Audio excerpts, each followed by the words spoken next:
네, 제가 오늘 이 자리에 왜 나왔냐고요? 매일 새벽 4시면 창밖으로 폐지 실은 리어카를 끄는 제 친구. 그 친구의 굽은 등 위로 10년 뒤 당신의 모습이 자꾸만 겹쳐 보여서 나왔습니다. 자식들 뒷바라지하랴, 편찮으신 부모님 병원비 대느라, 정작 내 몸 하나 누일 곳, 내 노후는 아무도 돌아봐주지 않는다는 그 서늘한 진실을 이제는 이야기해야 할 것 같아서요. 제발 제가 겪은 이 억울하고 비참한 사연을 딱 5분만, 아니 3분만이라도 끝까지 들어주십시오. 이건 그냥 저 한 사람의 신세한 탄이 아닙니다.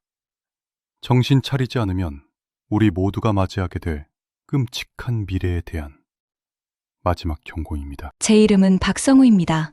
사람들은 저마다 살아온 인생을 얼굴에 새긴다지만 저는 제 모든 세월을 이 낡은 구두에 새겼습니다. 40년 가까이 꼭두 새벽에 이 구두끈을 조여매며 하루를 열었고 별 보고 퇴근하며 구두를 벗어야 비로소 제 하루가 끝났습니다.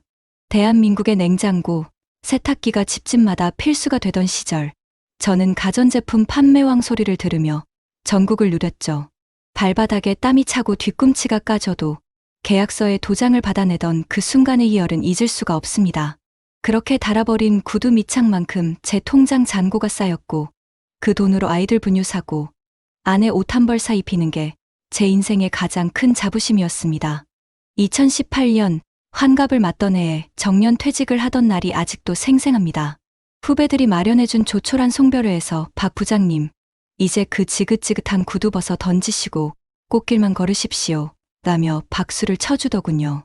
시원섭섭한 마음에 술잔을 비우고 집에 돌아오니 아내 미순 씨가 뜨끈한 밥상과 함께 저를 맞아주었습니다. 그리고 다음 날 은행 앱을 통해 입금된 퇴직금 1억 2천만 원. 0이 몇 개인지 아내와 한참을 세어봤습니다. 여보, 우리 정말 고생했네. 이제 애들 걱정 없이 우리 둘이서 제주도도 가고 못 가봤던 설악산 단풍 구경도 실컷 다니세. 아내는 눈시울을 붉혔고 저는 그제야 40년간 어깨를 짓누르던 가장의 무게가 조금은 가벼워지는 것을 느꼈습니다.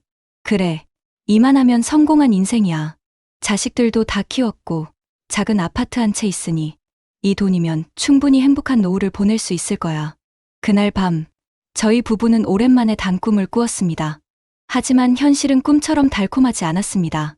퇴직 후 2년이 지난 2020년 가을 38 늦깎이 아들 준영이가 조심스럽게 결혼 소식을 알렸습니다. 대견하고 기쁜 마음도 잠시 아버지 죄송해요. 모아둔 돈이 넉넉지 않아 서울 변두리 전세 하나 구하기도 힘드네요. 라며 고개를 숙이는 아들 앞에서 제 마음은 무너져 내렸습니다. 왕년의 판매왕이었던 아버지가 자식 앞길 하나 터주지 못한다는 게 자존심 상했죠. 결국 아내와 상의 끝에 퇴직금에서 5천만 원을 떼어주었습니다.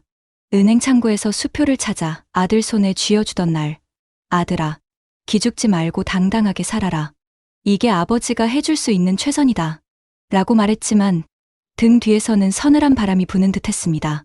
엎친 데 덮친 격으로 그해 겨울부터 시작된 코로나 팬데믹은 저희 가족에게 더 큰 시련을 안겨주었습니다. 디자인 대학원을 다니던 딸 지혜는 졸업 후 취업 길이 막막해졌고 모아둔 돈은 월세와 생활비로 바닥을 드러내고 있었습니다. 결국 쌓여있던 학자금 대출 이자가 연체되었다는 우편물이 집으로 날아왔죠. 밤새 끙끙 앓는 딸아이를 외면할 수 없었습니다. 걱정 마라. 아빠가 해결해 줄게. 저는 다시 은행으로 가 3천만 원을 인출했습니다. 아들의 전세자금, 딸의 빚 퇴직금은 그렇게 가족이라는 이름 아래 흔적도 없이 녹아내리고 있었습니다.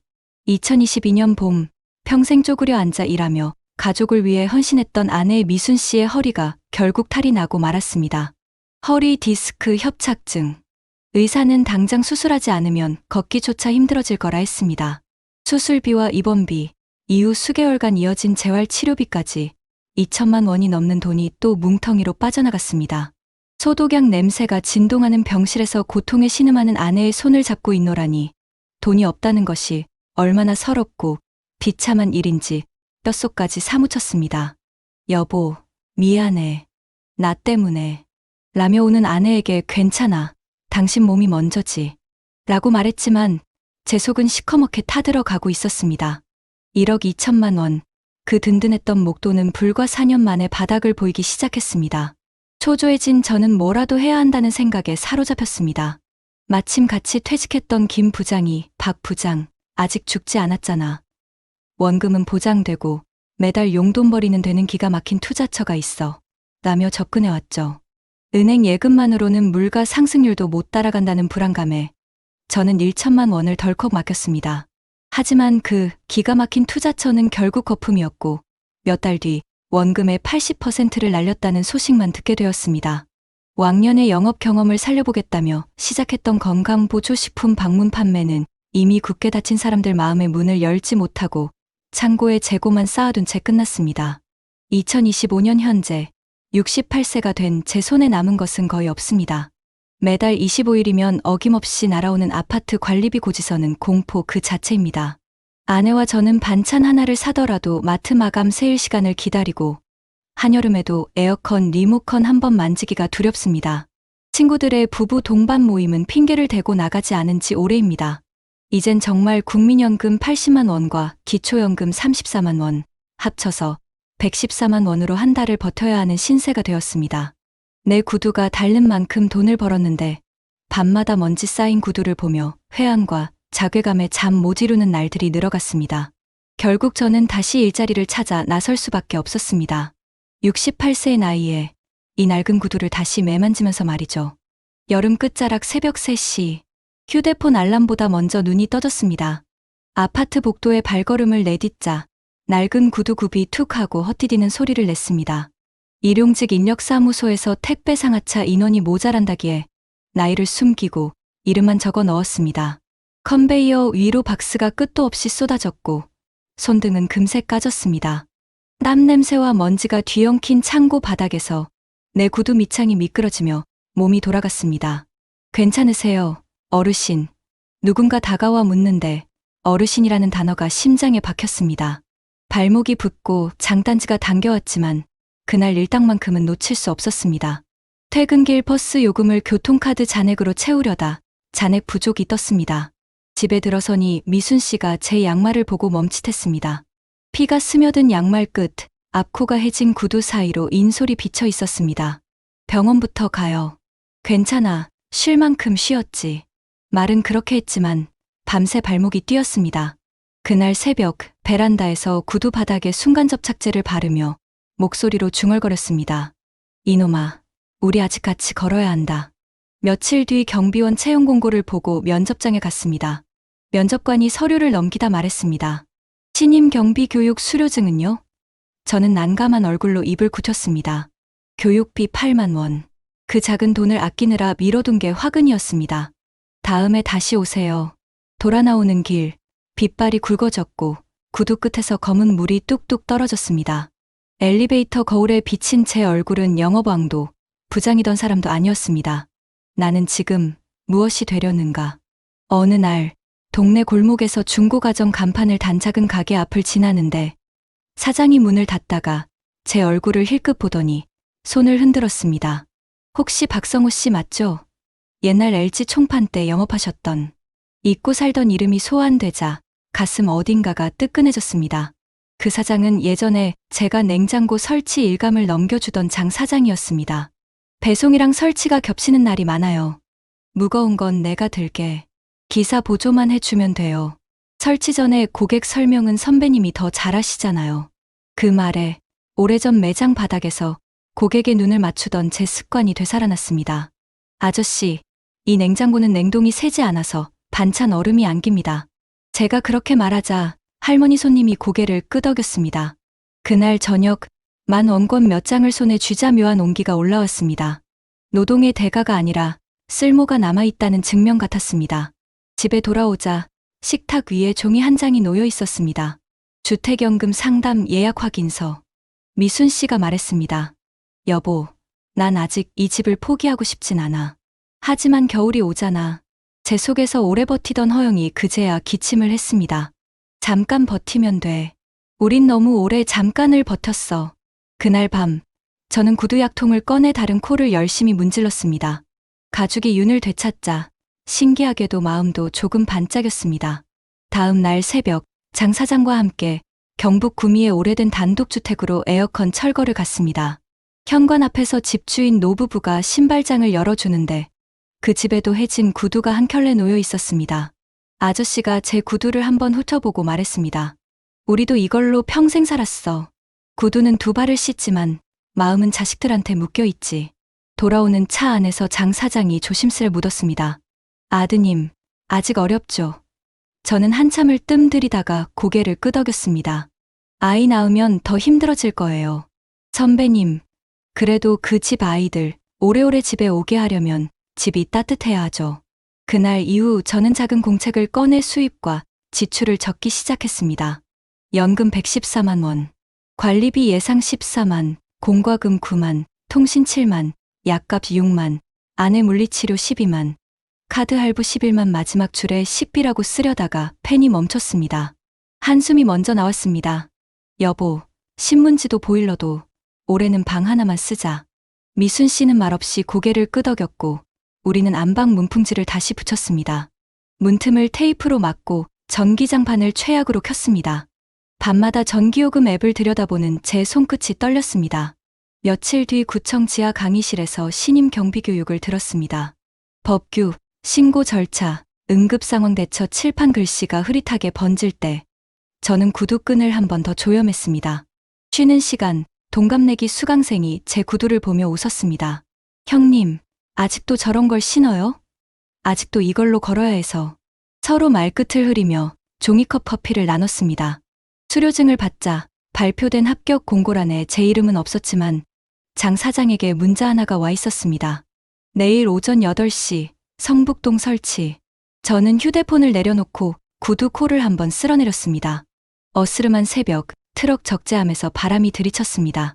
시골 마을 비포장길에 도착해 세탁기를 내리는데 집 마당을 닦던 할머니가 말했습니다. 아저씨들, 발 조심해요. 비 오면 미끄러워. 그 말이 끝나기도 전에 제 구두 밑창이 지늘게 푹 빠졌습니다. 장 사장이 얼른 제 팔을 잡아 세웠습니다. 선배님, 무리하지 말죠. 오늘은 내가 들게. 저는 허리를 펴며 소리 없이 고개를 끄덕였습니다. 할머니는 대문 옆 신발장에 새로 닦아 둔 구두 두 켤레를 가지런히 놓았습니다. 누군가의 하루가 그 구두에서 시작된다는 사실이 부럽도록 또렷했습니다. 주말 저녁 비닐봉지에 마감 세일 반찬을 담아 돌아오는데 골목 입구에서 준영이가 손자 민수를 안고 서 있었습니다. 아버지, 오늘은 제가 저녁 준비할게요. 부엌에서 달그락 소리가 나고 미순 씨 웃음이 오랜만에 길게 흘렀습니다. 식탁 아래 내 구두와 아들의 운동화가 나란히 놓여 있었습니다. 달아벗겨진 가죽과 새로 산 고무창이 이상하리만치 잘 어울렸습니다. 저는 조용히 끈을 다시 묶었습니다.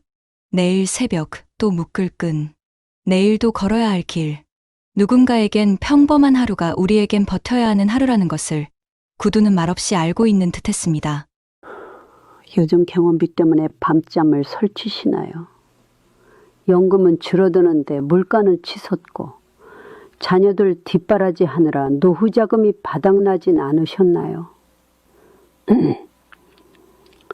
저는 올해 68살 전직 간호사 김영숙입니다. 30년간 성실히 일해서 강남 아파트도 있었는데 지금은 어떻게 살고 있는지 아세요? 월세 80만 원짜리 원룸에서 하루하루 버티고 있습니다. 저는 집 두 채를 가진 성공한 투자자였는데 어떻게 이렇게 됐을까요? 동료가 신축 아파트 갭 투자로 돈 벌었다는 말 한마디에 현혹됐던 게 시작이었습니다. 15억짜리 아파트를 전세 10억에 대출 5억이면 내 돈 없이도 살 수 있다는 말이 그렇게 달콤하게 들렸는데 지금 생각하면 정말 어리석었죠. 처음엔 집값이 올라서 좋았지만 금리가 오르고 전세가가 떨어지면서 악몽이 시작됐습니다. 매달 대출이자 400만 원을 감당 못해서 결국 30년 살던 집까지 팔았는데 그것도 모자라서 지금은 신용불량자 직전입니다. 혹시 지금도 조금만 더 버티면 오를 거야 라고 생각하시나요? 제가 그 억울한 사연을 말씀드릴 테니 제발 끝까지 들어주세요. 올해 62살 김영숙입니다. 30년간 대학병원에서 간호사로 일했고 남편은 중견기업에서 부장으로 정년퇴직했죠. 우리에겐 강남 대치동에 30평 아파트가 있었습니다. 비록 지은 지 25년이 넘어 벽지가 갈라지고 보일러가 자주 고장났지만 그래도 대치동이라는 이름 하나만으로 든든했어요. 2023년 봄, 은퇴를 앞두고 있던 저는 막막했습니다. 매달 들어오던 월급 450만 원이 끊긴다는 게 이렇게 무서울 줄은 몰랐거든요. 국민연금과 남편연금을 합쳐도 280만 원. 퇴직금은 1억 2천만 원이었지만 그것도 언젠가는 바닥날 텐데 병원 휴게실에서 커피를 마시던 어느 날 동료 박 간호사가 들뜬 표정으로 말했습니다. 선생님, 저 이번에 강북 신축 아파트 들어갔어요. 17억인데 전세 12억에 대치동 담보 대출 5억으로 해결했거든요. 벌써 시세가 18억이래요. 순간 귀가 번쩍 뜨였습니다. 내 돈 거의 안 들이고 집을 산다고요? 그날 밤 남편에게 조심스럽게 꺼냈습니다. 거실 탁자 위에 계산기를 놓고 앉아있던 남편은 고개를 저었어요. 여보, 위험한 거 아니야? 하지만 제 머릿속엔 이미 17억 마이너스 12억 마이너스 5억 0원이라는 계산이 맴돌고 있었습니다. 며칠 뒤 우리는 부동산 중개업소를 찾았습니다. 50대 초반의 중개사는 자신만만하게 말했죠. 사모님, 강북 신축은 앞으로 최소 25억까지 갑니다. 지금이 기회예요. 계약서에 도장을 찍는 순간 손이 떨렸습니다. 하지만 곧 두 채의 집주인이 된다는 생각에 가슴이 벅차올랐어요. 처음 6개월은 꿈만 같았습니다. 강북 아파트에 전세입자가 바로 들어왔고 대출이자는 전세금으로 충당됐죠. 무엇보다 시세가 계속 올랐습니다. 18억, 19억, 20억. 병원 동료들과 점심을 먹을 때면 자연스럽게 부동산 얘기가 나왔어요. 영숙 선생님은 정말 안목이 있으셔. 저도 따라 들어갈 걸. 그런 칭찬이 달콤했습니다. 마치 제가 투자의 귀재라도 된 것 같았어요. 하지만 2024년 여름 분위기가 달라지기 시작했습니다. 뉴스에선 연일 금리 인상 소식이 나왔고 전세 수요가 줄어든다는 기사가 쏟아졌죠. 처음엔 대수롭지 않게 여겼습니다. 설마 우리까지야. 그런데 대출이자가 월 200만 원에서 300만 원으로 뛰었습니다. 전세금 이자 수익으로는 턱없이 부족했어요. 더 큰 문제는 2024년 겨울에 터졌습니다. 전세 세입자가 전화를 걸어왔어요. 사모님, 저희 이번에 집을 사려고 합니다. 보증금 12억 돌려주세요. 머리가 하얘졌습니다. 부동산을 돌아다녀 봤지만 전세가는 이미 7억까지 떨어져 있었어요. 5억을 우리가 메워야 한다는 뜻이었죠. 남편이 창백한 얼굴로 물었습니다. 여보, 5억을 어디서 구해? 퇴직금은 이미 생활비로 많이 줄어들었고 예금은 3천만 원뿐. 당장 5억이라니. 중개사를 찾아갔더니 어깨를 으쓱하며 말했습니다. 요즘 시장이 이래요. 작년 같았으면 바로 맞췄을 텐데 불과 1년 전 25억은 기본이라던 바로 그 사람이었습니다. 그날 밤 대치동 집을 둘러봤습니다. 아이들 키 재던 문틀에 연필 자국, 명절마다 온 가족이 모이던 거실. 30년의 추억이 고스란히 배어 있었어요. 남편이 중얼거렸습니다. 대치동이라도 팔아야겠지. 가슴이 찢어지는 것 같았습니다. 하지만 다른 방법이 없었어요. 조금만 더 버티면 다시 오를 거야. 제가 남편을 설득했습니다. 아니, 스스로를 설득하려 했던 것 같아요. 우리는 은행에서 5억을 추가 대출받아 전세금을 돌려줬습니다. 그 순간부터 지옥이 시작됐어요. 매달 나가는 이자만 350만 원. 연금 280만 원으로는 턱없이 부족했죠. 통장을 펼쳐보던 남편의 손이 떨렸습니다. 여보, 매달 70만 원씩 적자야. 이러다 1년도 못 버텨. 생활은 빠르게 무너졌습니다. 마트에 가면 고기 코너는 아예 지나쳤고 장바구니엔 콩나물과 두부만 담았어요. 손녀가 놀러와서 할머니 아이스크림 사주세요 할 때 지갑을 열 수 없다는 게 그렇게 서러웠습니다. 더 참담한 건 시세였어요. 강북 아파트는 20억에서 15억, 14억, 급기야 13억까지 떨어졌습니다. 매일 아침 부동산 앱을 확인하는 게 고문 같았어요. 2025년 봄, 더는 버틸 수 없었습니다. 결국 대치동 집을 내놨어요. 중개사는 냉정하게 말했죠. 금매 아니면 안 나갑니다. 10억 5천에 내놔야 겨우 거래될 거예요. 15억은 받을 줄 알았던 집을 10억 5천에. 하지만 선택의 여지가 없었습니다. 계약서에 도장을 찍던 날, 제 손은 덜덜 떨렸어요. 30년 살던 집을 떠나는 날, 현관문을 나서며 뒤돌아봤습니다. 낡았지만 정든 우리 집. 눈물이 왈칵 쏟아졌어요. 대치동 집을 판 돈으로 대출금을 갚고 난이 남은 건 2천만 원뿐이었습니다. 우리는 신림동의 작은 빌라로 이사했어요. 보증금 1억 5천, 월세 80만 원. 첫 달 월세를 낼 때 통장에서 80만 원이 빠져나가는 걸 보며 무너져 내렸습니다.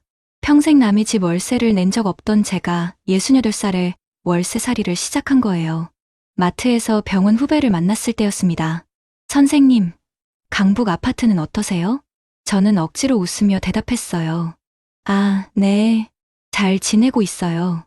집을 다 잃고 월세살이 한다는 말은 차마 할 수 없었습니다. 그런데 더 큰 시련이 기다리고 있었어요. 강북 아파트도 결국 처분해야 했습니다. 매달 대출이자를 낼 수 없었거든요. 13억에 금매로 내놨지만 11억 8천에 겨우 팔렸습니다. 17억에 산 집을 11억 8천에 판 거예요. 대출금을 다 갚고 나니 손에 쥔 건 아무것도 없었습니다. 아니, 오히려 마이너스였죠. 지금 우리 부부의 전 재산은 빌라 보증금 1억 5천만 원과 통장에 800만 원이 전부입니다. 매달 월세 80만 원, 관리비 15만 원, 생활비, 연금 280만 원으로는 빠듯해요. 어제는 남편이 편의점 아르바이트를 알아보러 나갔습니다. 70살 남편이 최저시급 1,030원을 받으며 일해야 하는 현실. 제가 만든 거예요. 밤마다 후회가 밀려옵니다. 그때 욕심 부리지 않았다면, 대치동 집만 지켰다면, 지금쯤 재건축으로 새 아파트에서 편히 살고 있을 텐데. 하지만 이미 엎질러진 물입니다. 며칠 전 손녀가 놀러 왔어요.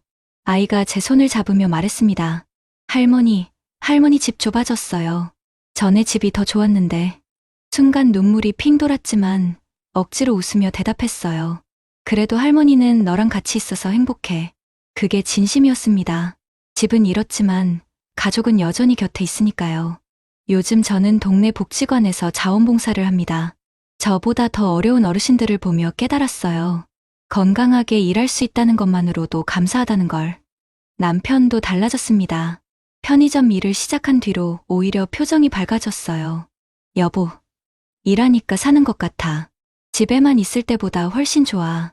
비록 작은 빌라지만 저녁마다 된장찌개 끓여놓고 남편을 기다리는 일상. 그게 이제는 소중합니다. 제 이야기를 들으신 분들께 간절히 부탁드립니다. 노후 자산에 욕심 부리지 마세요. 특히 담보대출로 투자하는 건 절대 금물입니다. 남의 성공담에 현혹되지 마세요. 그 사람에겐 운이 따랐을 수도 있고 숨겨진 조건이 있을 수도 있습니다. 무엇보다 지금 가진 것의 소중함을 아세요. 저처럼 다 잃고 나서야 깨닫지 마시고요. 오늘도 저는 80만 원짜리 월세방에서 하루를 시작합니다. 하지만 포기하지 않았어요. 아직 건강하고 사랑하는 가족이 있으니까요. 혹시 지금 투자 욕심에 흔들리고 계신가요? 제 빈 통장을 보여드리고 싶습니다. 욕심이 만든 빈 통장. 하지만 이제는 다시 채워나갈 겁니다. 천천히, 하지만 정직하게. 어떠시나요? 위의 사례는 정말 비참하고 서글픈 인생 아닌가요? 하지만 지금부터 소개해드리는 사례는 정반대의 선택으로 행복한 노후를 보내고 있는 분을 소개해드리겠습니다. 저는 올해 67살 박정희입니다. 30년간 초등학교 교사로 일했고 남편은 시청 공무원으로 정년퇴직했죠. 우리도 서울 노원구에 32평 아파트가 있었습니다. 지은 지 20년 넘은 낡은 아파트였지만 우리 가족의 보금자리였어요. 2023년 봄, 은퇴를 앞두고 저도 불안했습니다. 하지만 저는 앞선 사례의 김영숙 씨와는 다른 선택을 했죠. 교무실에서 동료 교사가 흥분된 목소리로 말했습니다.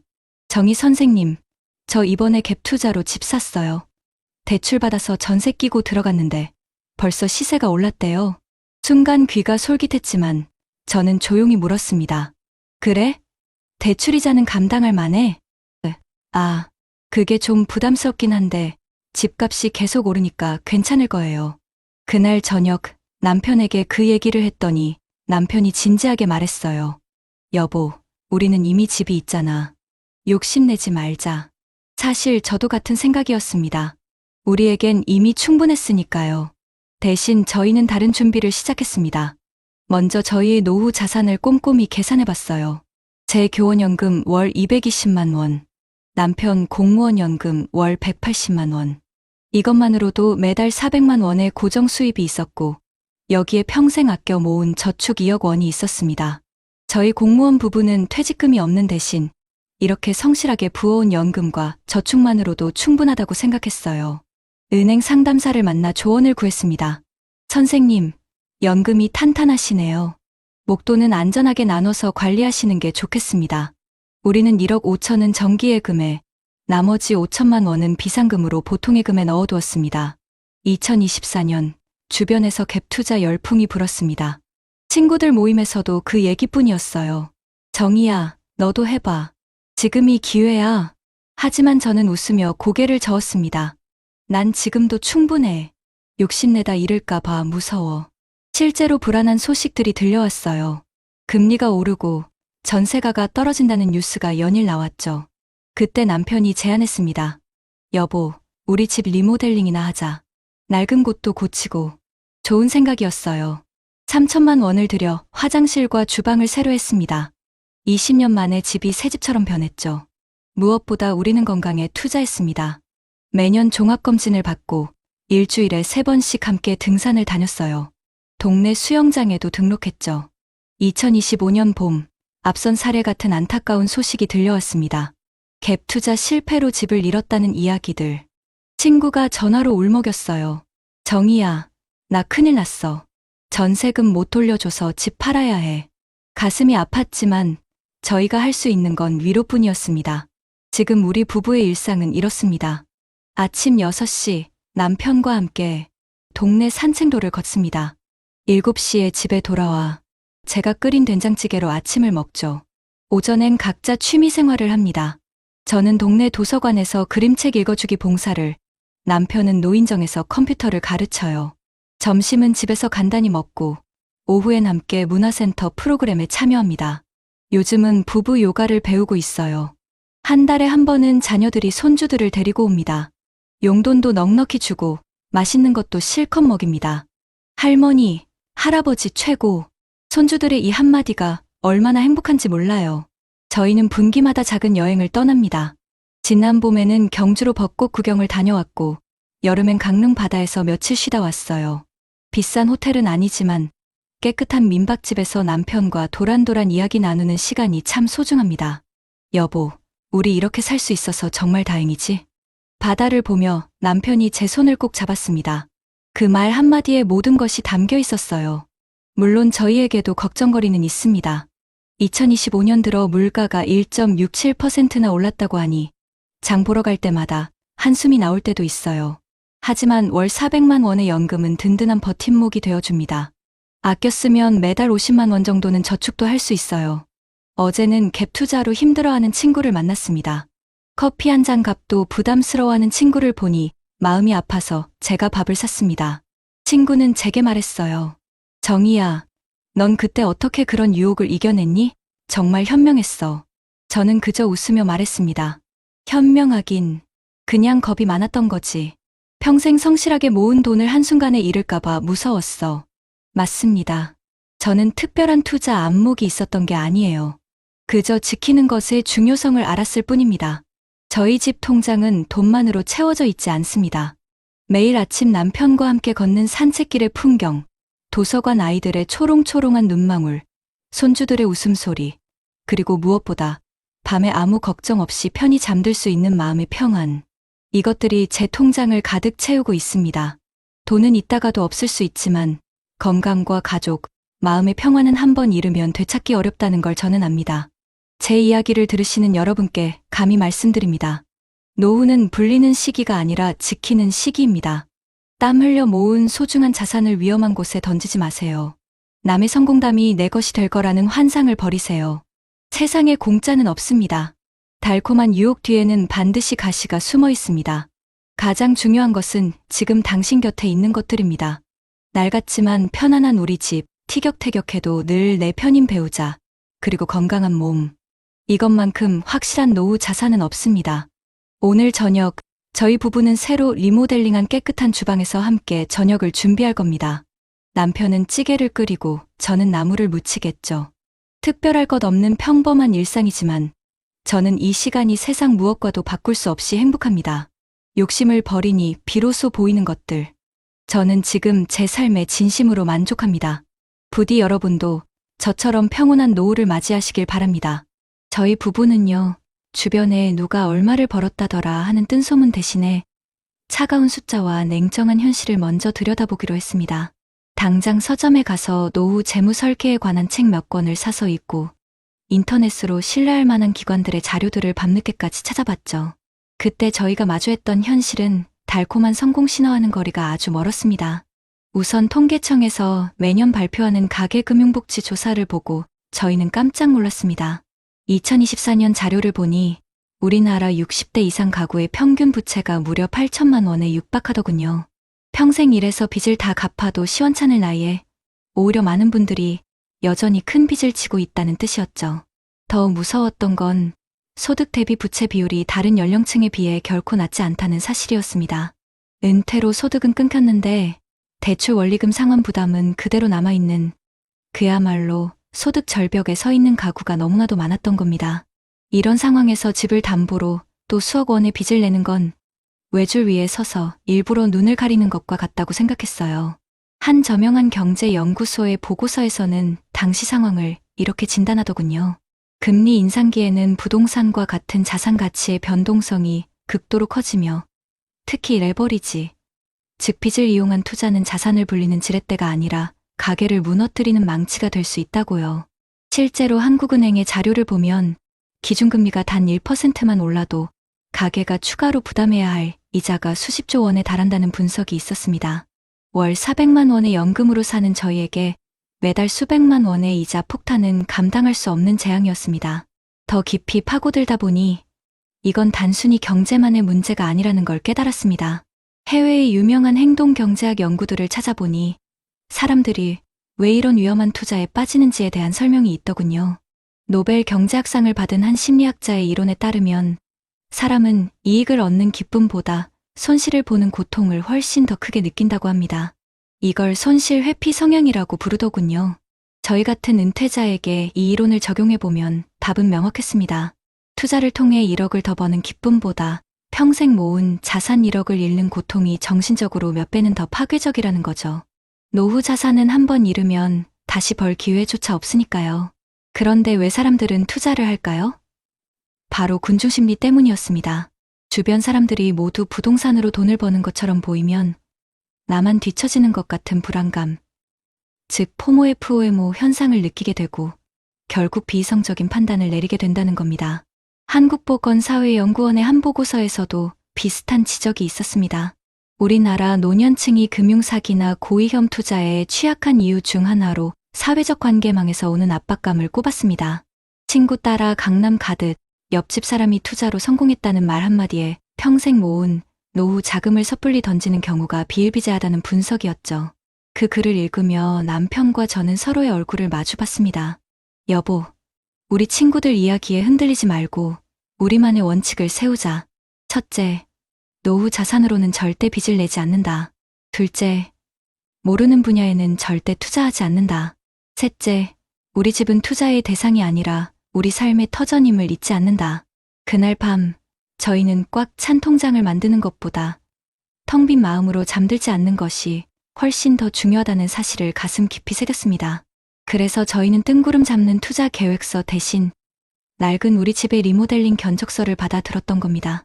모래 위에 성을 쌓기보다 우리가 가진 단단한 성을 더 아늑하고 튼튼하게 보수하는 쪽을 선택한 거죠. 그렇다면 여러분, 저처럼 특별한 연금이 없거나 이미 경제적 어려움에 처한 분들은 어떻게 해야 할까요? 그저 한숨만 쉬며 운명을 탓해야 할까요? 절대 그렇지 않습니다. 제가 은퇴를 준비하며 알게 된 사실은 우리가 몰라서 찾아가지 못할 뿐, 대한민국 정부와 우리 동네 지자체에는 생각보다 든든한 안전망글이 마련되어 있다는 겁니다. 전문가들은 이구동성으로 말합니다.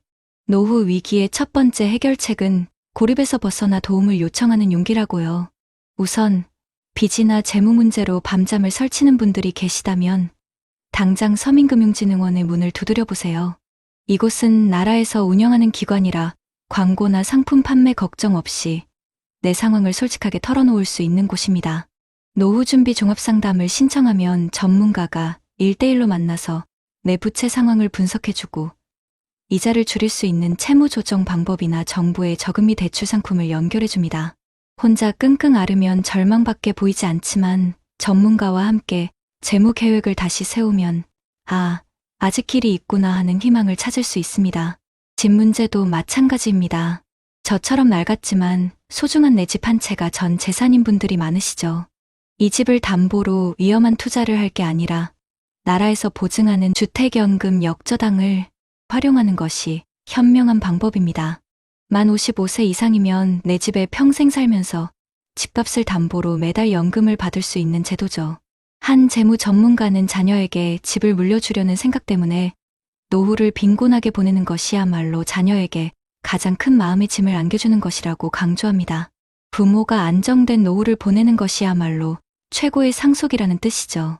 또한 각 구청마다 있는 주거안심종합센터에 방문하면 전월세 보증금 문제에 대한 법률 상담을 무료로 받거나 저렴한 공공임대주택 정보를 얻을 수도 있습니다. 이런 정보 하나가 절망의 끝에서 우리를 건져 올리는 동아줄이 될 수 있습니다. 이러한 노력은 비단 우리나라만의 고민이 아닙니다. 우리보다 먼저 초고령 사회를 맞이한 해외 국가들의 사례를 보면 더 다양한 해법을 찾을 수 있습니다. 예를 들어 일본에는 지역 포괄지원센터 디바오코어주연센터라는 곳이 전국 모든 지자체에 설치되어 있습니다. 이곳은 어르신들의 만능 해결사 같은 곳이에요. 재무 상담은 물론 건강, 복지, 법률 문제까지 한 곳에서 종합적으로 상담하고 해결책을 찾아줍니다.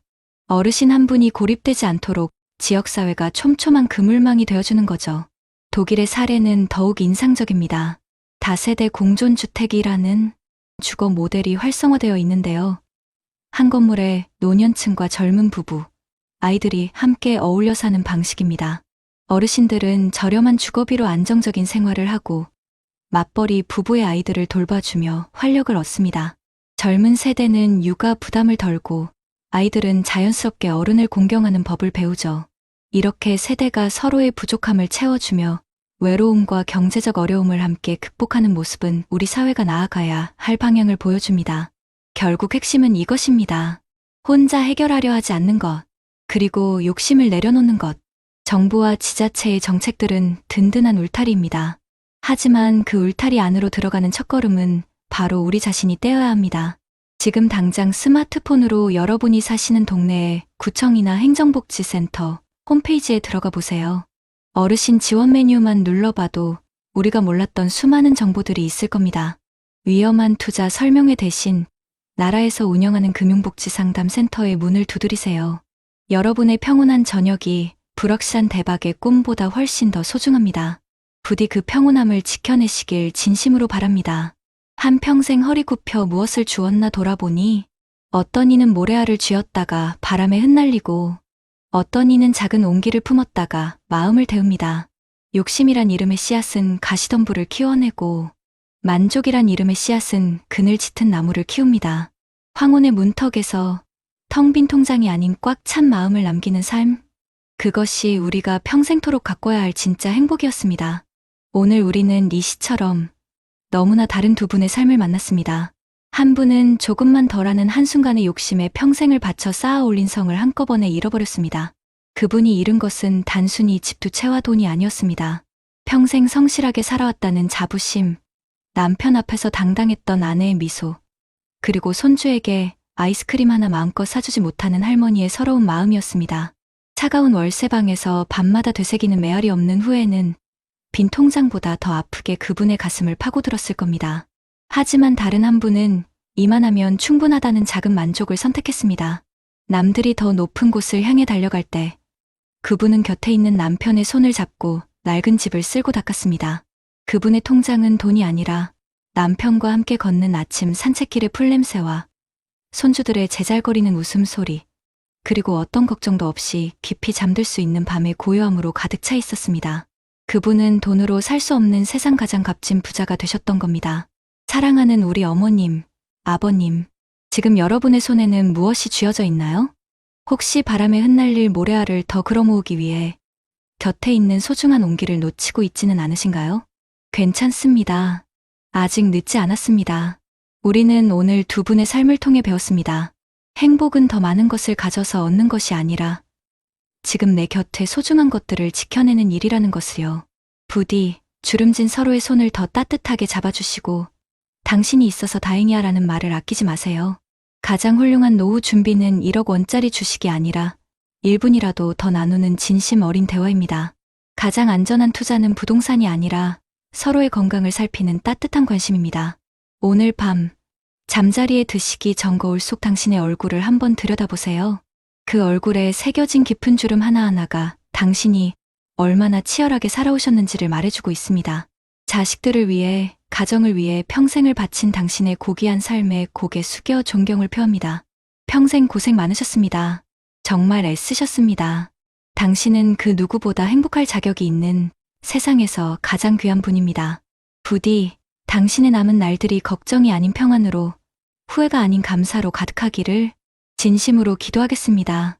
젊어서는 승진 하나, 가족 하나 보고 죽어라 이랬습니다. 그런데 지금 돌아보니 남은 건 병원비 고지서와 텅 빈 통장뿐이네요. 2025년 이 나이가 되니 몸은 자꾸 아프고 물가는 끝없이 오르는데 연금만으로는 하루하루가 버겁습니다. 자식에게 손 벌릴까? 혹시 연금이 줄어들까? 불안해서 차마 말도 못 꺼냈습니다.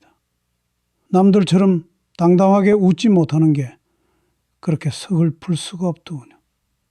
그런데 제가 보니까 똑같이 60대인데 여전히 일에 매달리는 사람이 있고 여유롭게 쉼을 누리는 사람이 따로 있더군요. 이 모든 게 운명일까요? 아니면 지금부터라도 바꿀 수 있는 선택일까요? 제가 그 억울한 사연을 말씀드릴 테니 제발 끝까지 들어주세요. 승진 명단에서 내 이름이 빠진 순간 나는 세상에서 가장 작은 사람이 되어버렸습니다. 여러분, 혹시 이런 경험 있으신가요?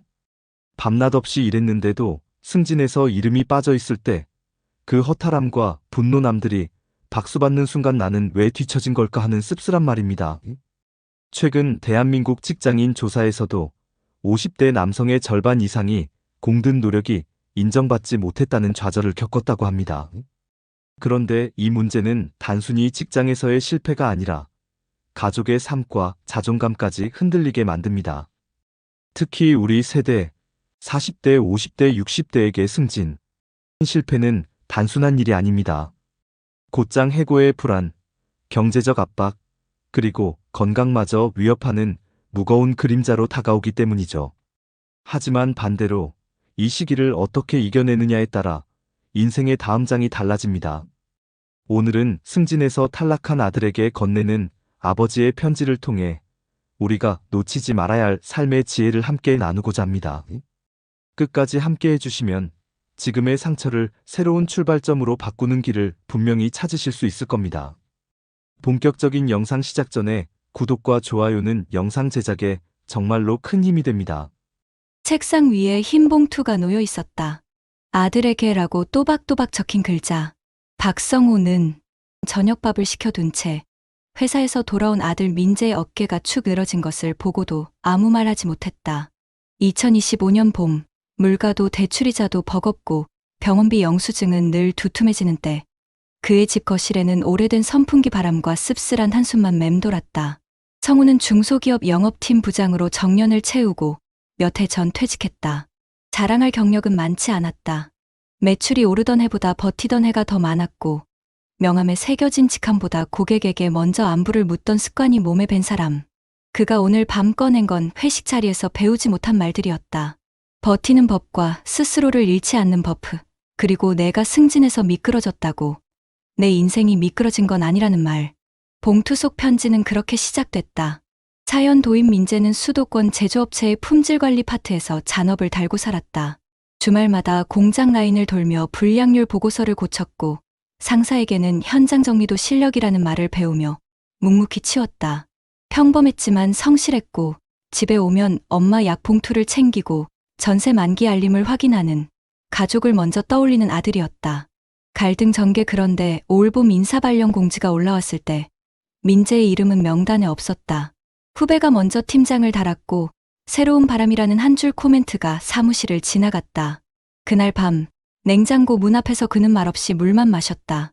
절정 한 달이 지나자 경무와 초조가 겹쳐졌다.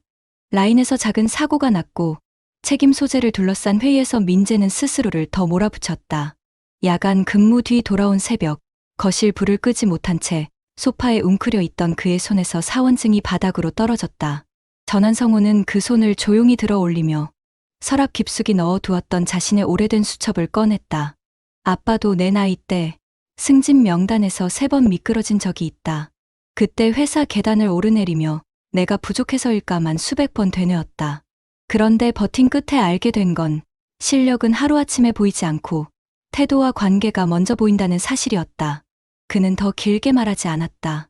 장판에 툭 떨어진 사원증을 집어 책상 위에 올려두고 내일은 보고서 첫 문장부터 바꿔보자라고만 적었다. 공장 안전등이 꺼지는 시각, 카드값 청구 알림이 울리는 시각, 전기요금, 인상 알림이 뜨는 시각을 그는 알고 있었다. 그래서 문장 사이사이에 작은 행동표를 끼워 넣었다. 라벨, 표기, 순서, 확인. 마음이 무너지기 전에 손부터 움직이게 하는 장치였다. 공감 유도. 마무리 남 얘기 같지 않다. 그치. 그래서 내가 편지를 썼다. 상징처럼 흰 봉투가 탁자 위에서 작은 숨을 쉬었다. 성호의 편지는 장황하지 않았다. 첫 장에는 돈 얘기가 없었다. 다만 누가 너를 평가하든 너는 너를 깎지 마라는 문장이 3번이나 반복되어 있었다. 그리고 둘째 장에는 그가 젊은 시절 겪었던 눈물의 골짜기가 조용히 적혀 있었다. 영업팀 막내였던 어느 해 여름, 창고에서 반품 상자를 밤새 옮기다 허리를 삐끗했고 다음 날 아침 고객 미팅에선 가격표 한 줄을 틀려 계약을 놓쳤다. 그때 선배는 실수에 이름표를 달아두면 다음엔 먼저 알아본다라고 했다. 성우는 그 말을 그대로 적었다. 실수는 내 것, 교훈도 내 것. 그는 아들에게 실패를 강의하지 않았다. 그저 실패를 붙잡고 지나온 밤들을 보여주었다. 퇴직 뒤 몇 해, 그는 매달 장부를 정리하며 현실을 배웠다. 식용유 값이 오르고 공공요금이 오를 때 눈을 감고 지낼 수 없다는 것. 이자 고지서가 도착하는 날이면 작은 정구 하나라도 꺼야 마음이 편해지는 것. 그래서 민재가 승진 명단에서 빠졌다는 소식은 체면보다 생활을 먼저 떠올리게 했다. 승진 수당이 오르면 병원비 부담을 조금 덜 수 있고 적금 만기 때 전세 보증금을 보태기 수월할 것이다. 그러나 그는 편지에서 단 한 줄도 돈으로 아들을 재지 않았다. 돈은 방편이고 너는 목적이다. 그는 적었다. 목적을 잊으면 방편이 주인을 먹는다. 편지 넷째 장에는 그가 영업팀 부장 시절에 배운 현장의 언어가 담겨 있었다. 사람은 성적표로 움직이지 않는다. 관계로 움직인다. 민재가 후배에게 자리를 내준 건 능력이 없어서만은 아닐 수 있다는 불편하지만 현실적인 문장도 있었다. 일은 숫자로 보이지만 기회는 사람의 입으로 온다. 그래서 그는 아들에게 3가지만 부탁했다. 첫째, 말 없는 인사를 그만둘 것. 둘째, 고쳐야 할 것을 먼저 고치고 고칠 수 없는 것은 묻어두는 순서를 배울 것. 셋째, 라인에서 사고가 나면 책임 대신 절차를 먼저 확인할 것. 그 순서는 성과보다 안전을, 성급한 정의보다 지속을 지키는 법이었고 무엇보다도 아들의 자존감을 지키는 최소한의 울타리였다. 밤이 깊어갈수록 문장들은 더 짧아졌다. 너는 괜찮다. 아빠가 알아본다. 명단이 전부가 아니다. 하지만 편지는 결코 달콤하지 않았다. 내일 출근해서 어제처럼 하지 마라. 마지막 장에는 작은 포스트잇이 붙어 있었다. 현장 순회 시간 바꾸기, 보고서 첫 줄에 선행 조치 적기, 점심시간에 라인장에게 감사 문자 보내기. 거창한 전략이 아니었다. 버티는 기술, 견디는 생활, 다시 서는 순서를 적은 메모였다. 창밖으로 새벽 택배차가 지나갔다. 성우는 봉투를 닫으며 아들이 잠든 소파 옆에 조용히 놓았다. 그리고 자신의 노트 한 장을 찢어 작은 메모를 더했다. 아들, 내가 이겨내도 되고 잠시 멈춰도 된다. 다만 내가 내 편인 것만 확인해라. 다음 날 아침 출근길 현관에서 신발끈을 매던 민재가 봉투를 들었다. 인사말 대신 눈을 들었다 내린 뒤 그는 짧게 말했다. 아빠, 오늘은 먼저 현장부터 돌고 들어갈게. 그 말 속에 성우는 알았다. 아직 명단에는 없지만 오늘의 한 줄이 내일의 명단을 바꿀 수도 있다는 것을. 그리고 그 바꾸는 힘은 누군가의 편지에서 시작된다는 것을 거실시계는 새벽을 가리켰다. 아침 공기는 차가웠다. 민재는 출근길 지하철 손잡이를 잡고도 눈을 감았다. 회사 건물 앞에 서니 여전히 마음은 무거웠다. 승진 발표가 있던 그날, 복도에서 들려오던 박수 소리가 귓가를 떠나지 않았다. 민재 씨도 열심히 했는데 이번엔 아쉽네요. 선배의 말은 위로 같았지만 실제로는 너는 부족했다라는 선언처럼 들렸다. 그때부터였다. 업무 하나에도 긴장이 몰려와 손끝이 떨리고 작은 실수마저 2배로 크게 다가왔다. 절정은 예상치 못한 순간에 찾아왔다. 여름 장마가 한창이던 어느 날 생산 라인에서 큰 기계 오작동이 발생했다. 수십 대의 제품이 불량 처리되었고 민재는 현장에서 중심을 잡지 못했다. 보고서 작성 과정에서 숫자가 틀렸다는 지적을 받자 그는 회의실에서 눈앞이 하얘졌다. 누군가는 무심히 승진 못하는 이유가 있네라고 중얼거렸다. 그 말이 비수처럼 꽂혔다. 퇴근길, 비에 젖은 양복 주머니에서 아버지가 남긴 편지 봉투가 손끝에 닿았다. 그 순간 그는 깨달았다. 자신이 두려워하는 것은 승진 자체가 아니라 인정받지 못하는 존재로 남는다는 공포였다. 그날 밤, 민재는 편지를 다시 꺼내 읽었다. 돈은 방편이고 너는 목적이다. 그 한 줄이 낡은 전등불 아래서 또렷하게 보였다. 아버지가 젊은 시절 반품 상자를 옮기며 삐끗한 허리를 붙잡고도 다음 날 고객을 찾아갔다는 이야기가 떠올랐다. 실수는 내 것, 교훈도 내 것. 그 말은 패배의 낙인이 아니라 살아가는 기술이라는 걸 처음 이해했다. 전환의 순간은 그 다음 주에 찾아왔다. 민재는 보고서를 제출하면서 첫 장에 작은 메모를 붙였다. 선행 조치 불량 원인 추적 완료, 예방 프로세스 보완 중.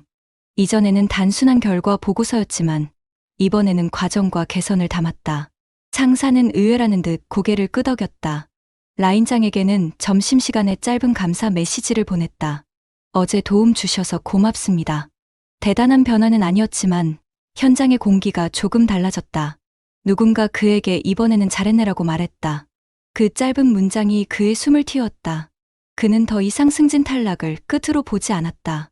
오히려 이 시간이 내 자존심을 다시 세우는 훈련이라고 받아들이기 시작했다.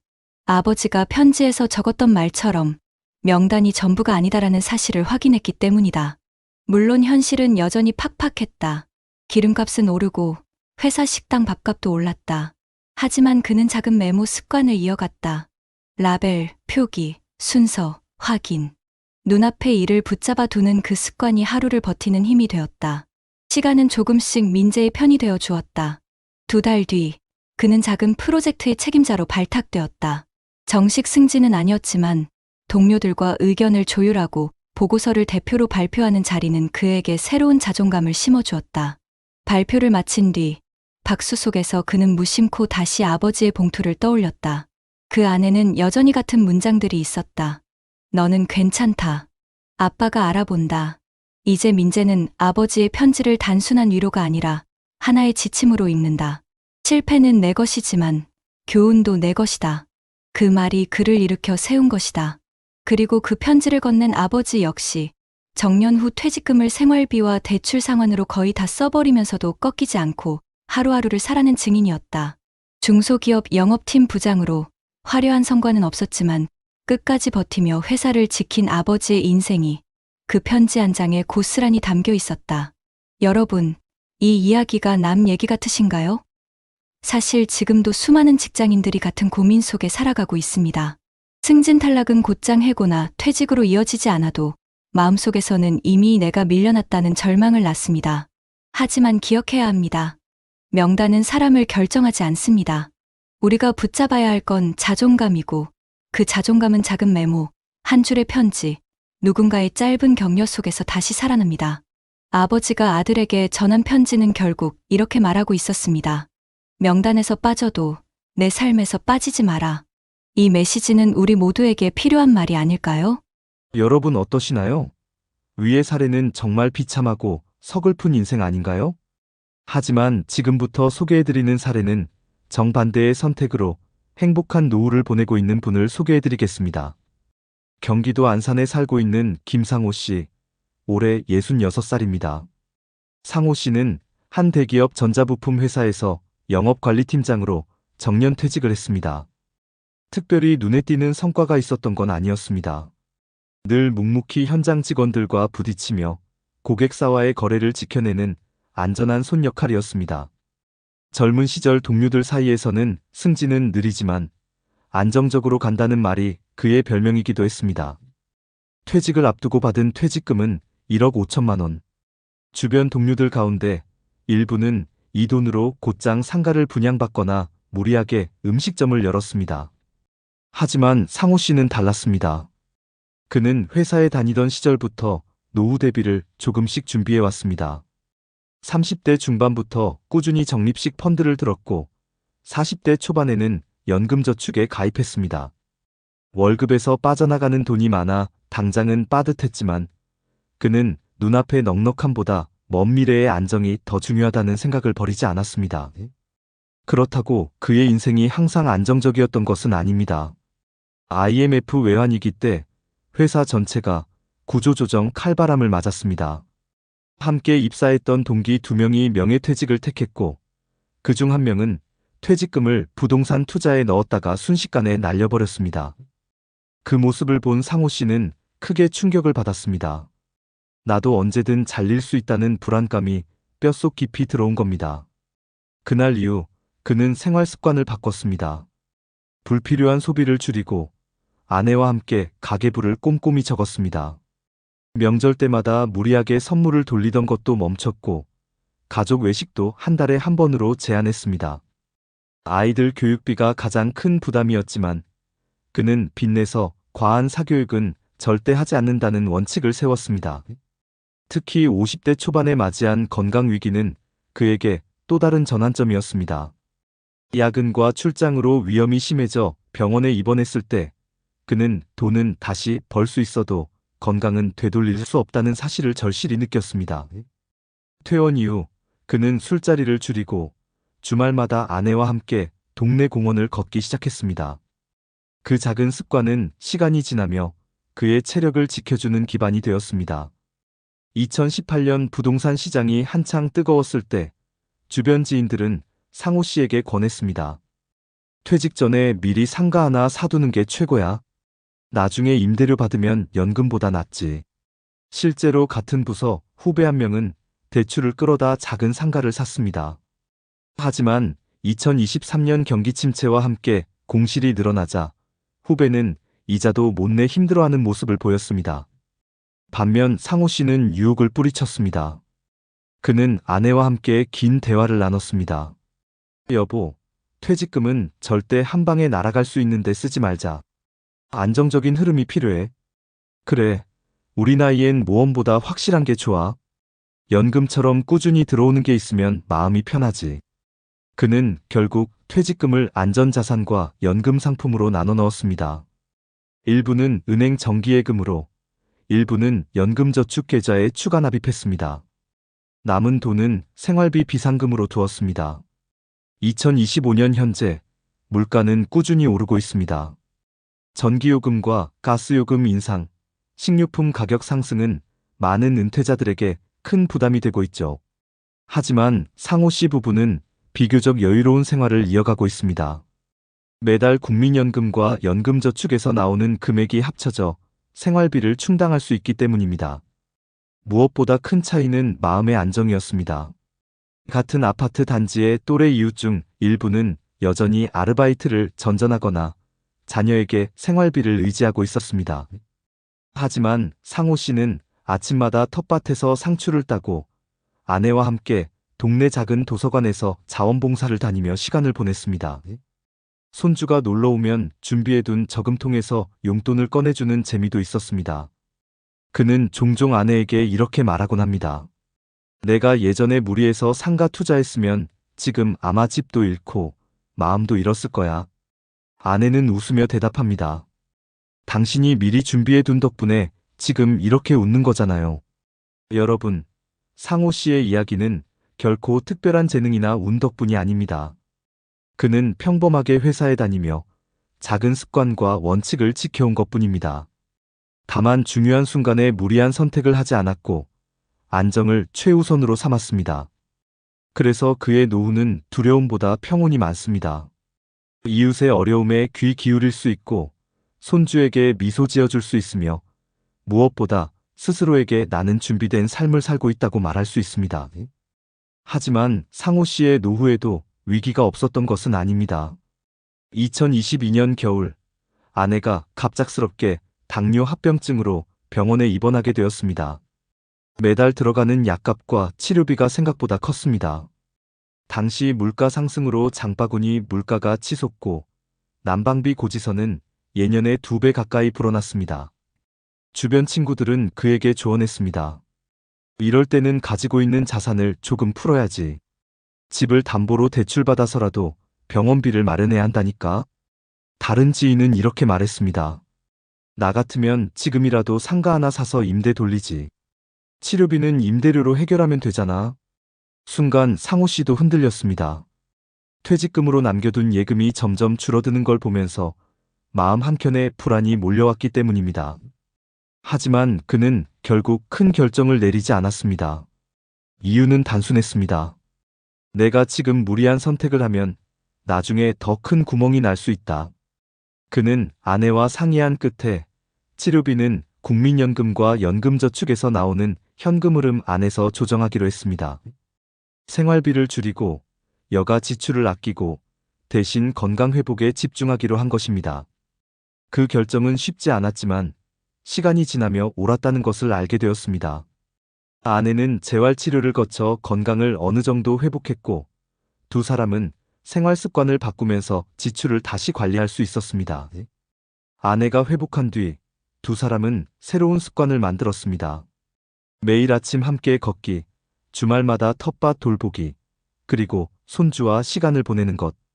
단순한 일상이었지만 그것이야말로 노후의 안정과 행복을 지켜주는 힘이었습니다. 2024년 정부에서 고령층 의료비 지원 정책을 확대하면서 상호 씨 부부는 매달 부담하던 약값 일부를 경감받을 수 있었습니다. 그 작은 변화가 큰 안도감을 주었습니다. 준비해둔 연금에다 정부의 지원이 더해지니 이제는 예기치 못한 상황에도 무너지지 않겠구나. 상호 씨는 아내와 함께 다시금 미래를 긍정적으로 바라볼 수 있었습니다.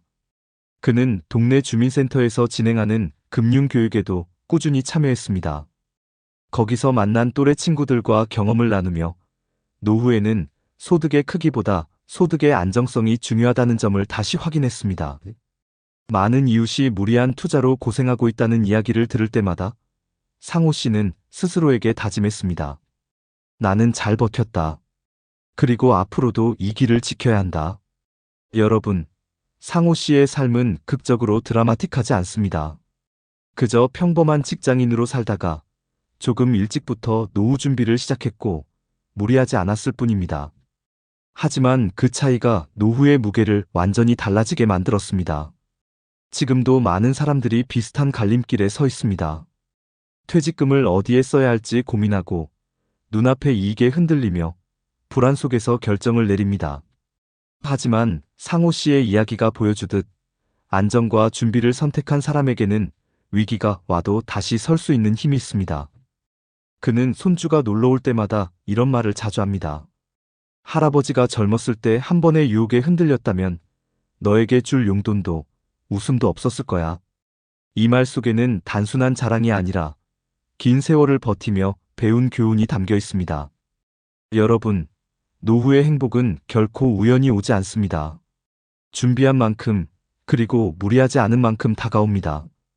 위에서 소개한 불행한 사례가 남 얘기 같지 않듯 상호 씨의 사례 또한 우리에게 실현 가능한 길을 보여줍니다. 지금의 작은 선택이 앞으로의 큰 차이를 만들어낼 것입니다. 여러분, 먼저 한국의 현실부터 다시 확인해 봐야겠어요. 한국 고령자의 상대적 빈곤율은 OECD 국가 중에서도 가장 높은 수준입니다. 실제로 2018년 기준으로 기준 중위소득의 절반 이하로 사는 65세 이상 인구 비율이 40%를 넘었고 2021년에는 37.7%까지 조금 낮아졌지만 여전히 OECD 평균 약 13%의 3배에 달합니다. 게다가 소득뿐 아니라 자산과 소비를 포함해보면 빈곤의 정도는 여전히 심각한 수준이며 특히 1950년 이전 출생한 고령층에서 더 높게 나타난다고 합니다. 연금 체계도 충분한 보호를 제공하지 못하고 있다는 것이 현실입니다. 기본연금은 2021년 기준 최대 30만 원 수준이었는데 이는 노후 생활비의 아주 일부만을 채워줄 뿐입니다. 위키백과 그리고 한국의 공공사회복지 지출은 GDP 대비 약 12.3%에 불과한데 이는 OECD 평균 20.1%의 60% 수준밖에 안 되가 노인을 위한 복지연금 지출로 넉넉하다고 보기 어렵죠. 인구 구조도 빠르게 변하고 있습니다. 2022년 기준으로 65세 이상 인구 비율이 14%를 넘어 이미 고령사회로 진입했으며 2045년에는 세계에서 가장 빠르게 초고령 사회로 진입할 것으로 예상됩니다. 2067년에는 고령층이 전체 인구의 46.5%를 넘어설 전망이에요. 한편 국민연금 기금의 지속 가능성도 도전받고 있습니다. 최근 국회는 국민연금 보험료율을 현행 9%에서 향후 8년간 점진적으로 13%까지 인상하고 2026년까지 소득 대체율을 41.5%에서 43%로 높이는 개혁을 통과시켰습니다. 이는 공적연금 기금의 고갈 시점을 15년 정도 늦춰 2071년까지 연장하겠다는 계획입니다. 또한 한국의 피크임금 시스템 즉 56세 이후 임금을 연차별로 줄이다가 정년퇴직을 맞이하도록 설계된 구조는 고령층의 소득을 크게 줄이는 문제로 지적받고 있습니다.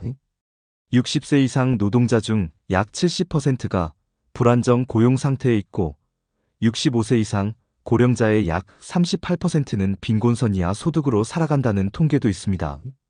한편 국외를 살펴보면 세계은행이나 OECD에서도 한국의 노후소득 보장 체계가 취약하다고 평가받고 있으며 급속한 고령화와 낮은 복지 지출이 결합되어 노인 빈곤 문제를 악화시키고 있다는 분석이 많습니다. 구체적 논문명은 언급하지 않습니다. 이러한 자료들은 위 사례처럼 꼼꼼히 준비하고 안정적 자산연금 기반을 갖춘 분이 얼마나 드물고 또 중요하게 여겨지는지를 보여주는 강력한 배경이 됩니다. 여러분, 이제부터는 실질적으로 도움이 될 만한 정책들을 함께 볼게요. 먼저 대한민국 정부는 2025년 노인에게 가능한 일자리를 110만 개 만들고 기본연금과 장애연금을 2.3% 인상하기로 했습니다. 그리고 서울시에서는 2040년까지 최대 225곳의 실버케어 센터를 짓는 계획으로 고령층의 복지 서비스 접근성을 높이려고 노력하고 있습니다. 더불어 2025년 1월에는 시니어 고용지원센터가 문을 열어 60세 이상 고령자에게 적합한 민간 일자리를 연결하고 맞춤형 직무 교육을 제공하게 되었습니다. 이처럼 한국에서는 단순 연금만이 아니라 실제 일할 수 있는 기회와 지역 기반 돌봄 인프라를 확충하는 쪽으로 정책을 짜고 있어요. 또한 치매나 장기요양 같은 문제도 관심의 대상이 되고 있는데요. 한국은 이미 장기요양보험 제도를 통해 65세 이상이나 만성질환자에게 요양 서비스를 제공하고 있으며 이를 통해 병원 의존을 줄이고 지역 중심 돌봄을 강화하려는 정책적 기반을 마련해놨습니다. 여기에 더해 최근에는 치매 돌봄 체계를 건강보험과 연계해 구축해 나가며 지역사회 내 안전망을 강화하고 있습니다. 해외 사례를 보면 일본은 2000년부터 노인 장기요양보험 제도록 마이너스 텀 케어 인슈런스를 도입해서 공라이프 케어부터 예방, 주거복지까지 지역 기반 통합 서비스를 제공해 왔습니다. 특히 2015년에는 고위험 대상 중심 방식에서 커뮤니티 기반 예방 중심으로 전략을 전환해 이코이노사로나 KUINO 설랑 같은 커뮤니티 공간을 활용하는 방식도 강화했죠. 또 일본은 후레아이 키프 FUREAI KIPPU라는 시간에 기반한 지역 통화 시스템을 통해 고령자를 돕는 행위에 일정 시간을 적립하고 그걸 나중에 본인이 돌봄이 필요할 때 사용하거나 가족에게 이전하는 상호부조 기반 프로그램도 도입했습니다. 이 시스템은 단순 복지가 아니라 연대와 신뢰의 구조를 만드는 방식으로 우리도 참고할 만한 아이디어입니다. 정리하자면 국내에서는 일자리 확대, 장기요양보험의 확대, 그리고 치매 지역 돌봄 연계 강화가 핵심입니다. 지자체별로 실버케어 센터, 시니어 고용센터 같은 공간과 지원망을 확대하고 있어요. 해외, 특히 일본 사례에서는 지역 기반 예방 돌봄, 상호보조 시스템, 통합 커뮤니티 케어라는 접근이 매우 유효합니다. 여기서 중요한 건 이 정책들을 내 삶의 도구로 실제 활용하는 것입니다. 예를 들어 주민센터나 복지센터의 장기요양급여 절차를 문의해보거나 시니어, 일자리 정보를 꼼꼼히 챙기고 동네 커뮤니티 활동에 참여해 후레아의 키프 같은 상호지원 네트워크를 만들어보는 것도 좋습니다. 그리고 무조건 장기 투자나 고위험 투자 전에 이런 제도적 안전망을 먼저 챙기는 것이 진짜 노후 안정을 지키는 길이니까요. 한 장의 편지는 때로는 무너진 마음을 일으켜 세우고 또 한 장의 저금통은 미래를 환하게 밝혀주는 등불이 된다. 쓰러진 이름표를 붙잡고 울던 이도 있었고 작은 습관을 지켜내며 웃음을 남긴 이도 있었다. 길은 다르지만 결국 우리의 노후는 오늘의 선택으로 쓰여지는 또 다른 이야기다. 여러분, 오늘 우리는 두 사람의 삶을 함께 걸어왔습니다. 승진에서 탈락하고 자신감을 잃어 매일이 두려움이었던 한 남자의 이야기. 그리고 무리하지 않고 한 발짝씩 준비하며 평온한 노후를 맞이한 또 다른 남자의 이야기. 한 사람은 명단에서 이름이 빠진 순간 세상에서 가장 작은 존재가 되었고, 다른 한 사람은 이름표보다 자신을 먼저 믿으며 삶을 지켜냈습니다. 한 사람은 현실의 벽 앞에서 버티기조차 힘들어 눈물로 밤을 치새웠지만, 다른 한 사람은 작은 습관과 원칙을 지켜내며 손주에게 미소를 건넬 수 있었습니다. 여러분, 우리의 인생은 이 두 길 어디쯤에 놓여 있지 않을까요? 누구도 실패를 피할 수 없고 누구도 불안을 모른 척할 수는 없습니다. 하지만 어떤 태도로, 어떤 준비로 그 시간을 버티고 지나가느냐에 따라 우리의 내일은 전혀 다른 얼굴을 하고 다가옵니다. 오늘도 대한민국의 수많은 50대, 60대, 70대들이 같은 고민 속에 살아갑니다. 내일을 위해 지금 무엇을 해야 할까? 이 불안한 시대에 나도 행복한 노후를 맞을 수 있을까? 여러분, 답은 거창하지 않습니다. 버티는 힘, 스스로를 믿는 자존감, 그리고 작은 준비가 바로 해답입니다. 편지를 남긴 아버지가 아들에게 말했듯 명단에서 빠져도 인생에서 빠지지 마라. 그리고 평생 검소함과 원칙을 지켜온 또 다른 남자가 말하듯 돈은 방편이고 내가 목적이다. 이 두 문장은 우리가 지금부터 붙잡아야 할 지혜가 아닐까요? 여러분, 이제 우리의 선택이 중요합니다. 눈앞의 유혹과 불안에 흔들려 후회로 가득한 노후를 맞을 것인지, 아니면 지금부터라도 작은 준비를 이어가며 당당하고 따뜻한 노후를 만들어갈 것인지, 우리는 여전히 선택할 수 있습니다. 그리고 그 선택은 멀리 있는 것이 아니라 내일 아침을 어떻게 시작할지, 오늘 하루를 어떤 마음으로 마무리할지에 달려 있습니다. 마지막으로 여러분께 이런 말씀을 드리고 싶습니다. 행복한 노후는 어느 날 갑자기 주어지지 않는다. 매일의 습관과 작은 다짐이 모여 마침내 나와 가족을 웃게 만드는 가장 큰 선물이 된다. 오늘 제가 전해드린 두 사람의 이야기가 여러분의 내일을 다시 바라보게 하는 거울이 되었기를 바랍니다. 여러분, 우리의 인생은 아직 끝나지 않았습니다. 그리고 지금 이 순간, 우리의 선택이 사랑하는 가족과 나 자신에게 가장 큰 희망이 될 수 있습니다. 여러분, 이제는 우리의 차례입니다. 오늘 이 영상을 보신 여러분의 작은 실천 하나가 내일의 눈물을 웃음으로 바꿀 수 있습니다. 지금 이 순간, 나 자신을 믿고 준비하고 다시 걸어가 봅시다. 그 길 끝에서 분명 우리는 더 따뜻하고 빛나는 노후를 만날 수 있을 겁니다. 저는 오늘 이 자리에 제 억울한 사연을 말씀드리려고 나왔습니다. 제발 끝까지 들어주세요. 은퇴만 하면 여유롭고 즐겁게 보낼 줄 알았습니다. 그런데 현실은 달랐습니다. 병원비, 생활비, 자녀 부탁까지 겹치면서 퇴직금은 순식간에 줄어들고 제 지갑은 점점 가벼워졌습니다. 남들처럼 잘 살고 싶은 마음에 허세도 부렸지만 결국 남은 건 빚과 불안뿐이었습니다. 여러분, 저처럼 말년에 억울하게 눈물 흘리지 않으려면 꼭 지켜야 할 게 있습니다. 제가 직접 경험하고 깨달은 행복하게 늙어가려면 반드시 챙겨야 할 3가지가 있습니다. 지금도 늦지 않았습니다. 오늘 제가 그 이야기를 들려드릴 테니 부디 끝까지 들어주시길 바랍니다. 여러분, 요즘 몸이 자꾸 피곤하고 지갑은 점점 가벼워지는 걸 느끼지 않으시나요? 최근 뉴스에선 60대 부부가 병원비와 생활비를 감당하지 못해 평생 살던 집을 팔고 작은 월세방으로 옮겼다는 소식이 나왔습니다. 남의 일 같으신가요? 사실 이런 위기는 우리 모두에게 닥칠 수 있습니다. 물가는 끝없이 오르고 연금은 제자리 걸음이니 생활은 더 팍팍해지죠. 문제는 이런 상황이 내일 당장 우리 가정에 닥칠 수 있다는 겁니다. 그런데도 불필요한 지출을 계속한다면 노후의 삶은 더 빨리 무너질 수밖에 없습니다. 하지만 검소하게 사는 분들은 달랐습니다. 작은 소비 습관의 변화만으로도 마음은 한결 가벼워지고 위기를 버틸 힘을 만들고 있었죠. 이미 많은 사람들이 이 방식을 통해 노후의 불안을 줄이고 있다는 사실, 여러분은 알고 계셨나요?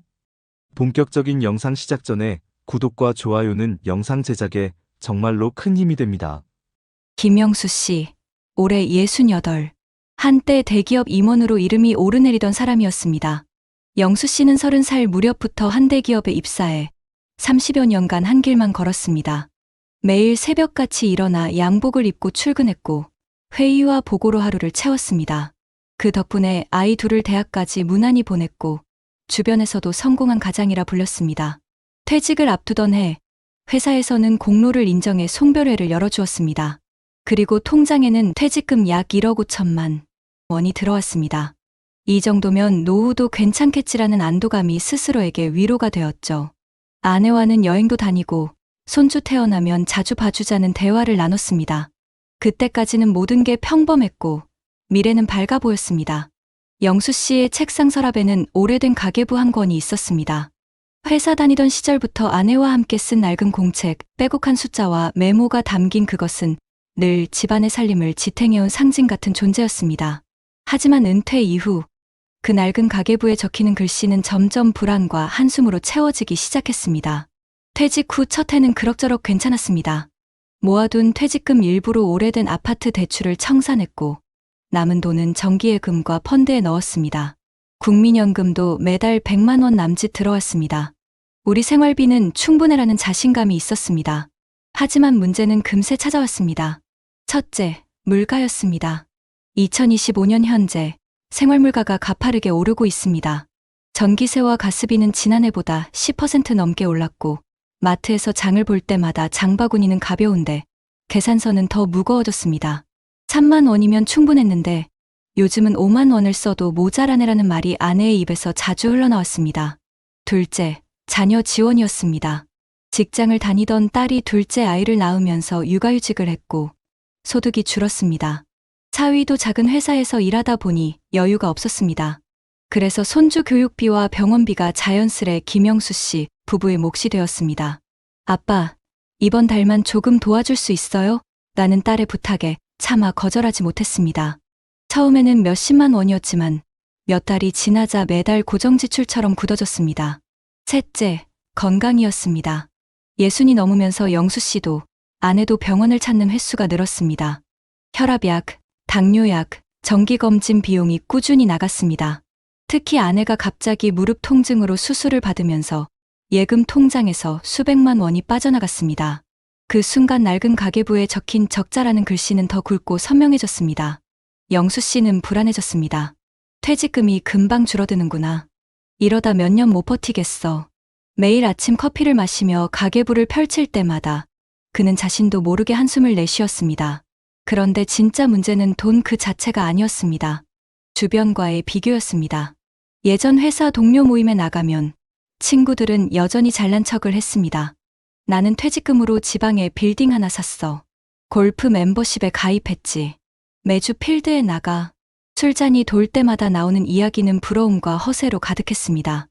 영수 씨는 웃으며 맞장구를 쳤지만 속으로는 복잡했습니다. 자신은 퇴직금으로 겨우 대출 갚고 생활비를 메꾸고 있는데 동료들은 여전히 풍족해 보였기 때문입니다. 모임에서 돌아오는 길, 아내와 마주 앉은 지하철에서 그는 괜히 짜증을 냈습니다.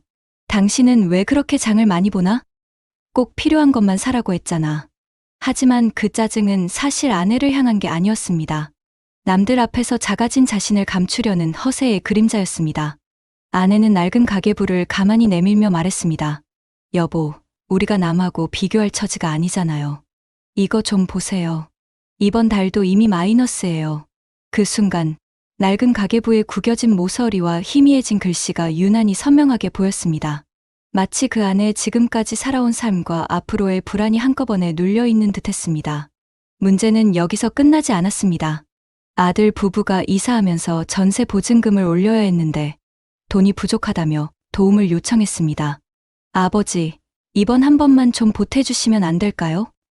은행 대출은 금리가 너무 높아서요. 영수 씨는 머리를 싸맸습니다. 도와주고 싶지만 손에 쥔 현금은 이미 바닥을 보이고 있었습니다. 그는 결국 은행에서 신용대출을 받아 아들을 도왔습니다. 하지만 매달 나가는 원리금 상환은 또 다른 짐이 되었습니다. 집안 분위기는 점점 무거워졌습니다. 저녁 식탁에서 아내가 조심스레 말했습니다. 여보, 이제는 우리 생활부터 챙겨야 하지 않겠어요? 아이들 도와주고 싶지만 이러다 우리 둘 다 길거리 나앉게 생겼어요. 영수 씨는 대답하지 못했습니다. 대신 숟가락을 내려놓으며 고개만 떨궜습니다. 그날 밤 그는 혼자 거실 불을 꺼둔 채 낡은 가계부를 펼쳤습니다. 오래된 공책 속에는 언제부터인지 모르게 빚이라는 단어가 자꾸 늘어나고 있었습니다. 그 글자를 보는 순간 그는 더 이상 눈을 감을 수 없었습니다. 김영수 씨의 삶은 이렇게 흔들리고 있었습니다. 한때 대기업 임원으로 성공한 인생을 살았던 그는 은퇴 후 불과 몇 년 만에 가족의 기대와 허세, 그리고 끝없는 지출에 짓눌려 가계부 속 숫자와 싸우고 있었습니다. 낡은 가계부는 단순한 가정 기록이 아니라 이제는 그 집안의 무거운 현실을 증명하는 상징이 되어 있었습니다. 김영수 씨의 집안의 진짜 위기는 지난해 겨울 찾아왔습니다. 아내가 무릎 수술 후 회복이 더뎌 장기간 물리치료를 받아야 했습니다. 치료비와 약값이 매달 100만 원 가까이 들었고 그 돈은 고스란히 가계부의 적자로 기록되었습니다. 설상가상으로 은행금리가 치솟으며 신용대출 이자는 2배 가까이 늘었습니다. 예전 같으면 웃으며 넘겼을 카드 명세서가 이제는 두려움의 대상이 되었습니다. 영수 씨는 매달 고지서를 꺼내 들 때마다 손이 떨렸습니다. 그러던 어느 날 아내가 가계부를 정리하다가 결국 눈물을 보였습니다. 여보, 이젠 정말 안 되겠어요. 우리 가진 돈이 거의 없어요. 퇴직금으로 버티던 것도 끝났고 대출만 쌓이고 있어요. 거실 탁자 위에 펼쳐진 낡은 가계부는 구겨지고 낡았지만 숫자만은 또렷했습니다. 수입보다 지출이 2배 넘게 많았습니다. 아내는 그 가계부 위에 손을 얹고 한참을 울었습니다. 영수 씨는 아무 말도 할 수 없었습니다. 한때 수십 명 부하 직원 앞에서 당당히 결정을 내리던 그가 이제는 작은 공책 앞에서 무너지고 있었습니다. 그러던 어느 날 작은 계기가 찾아왔습니다.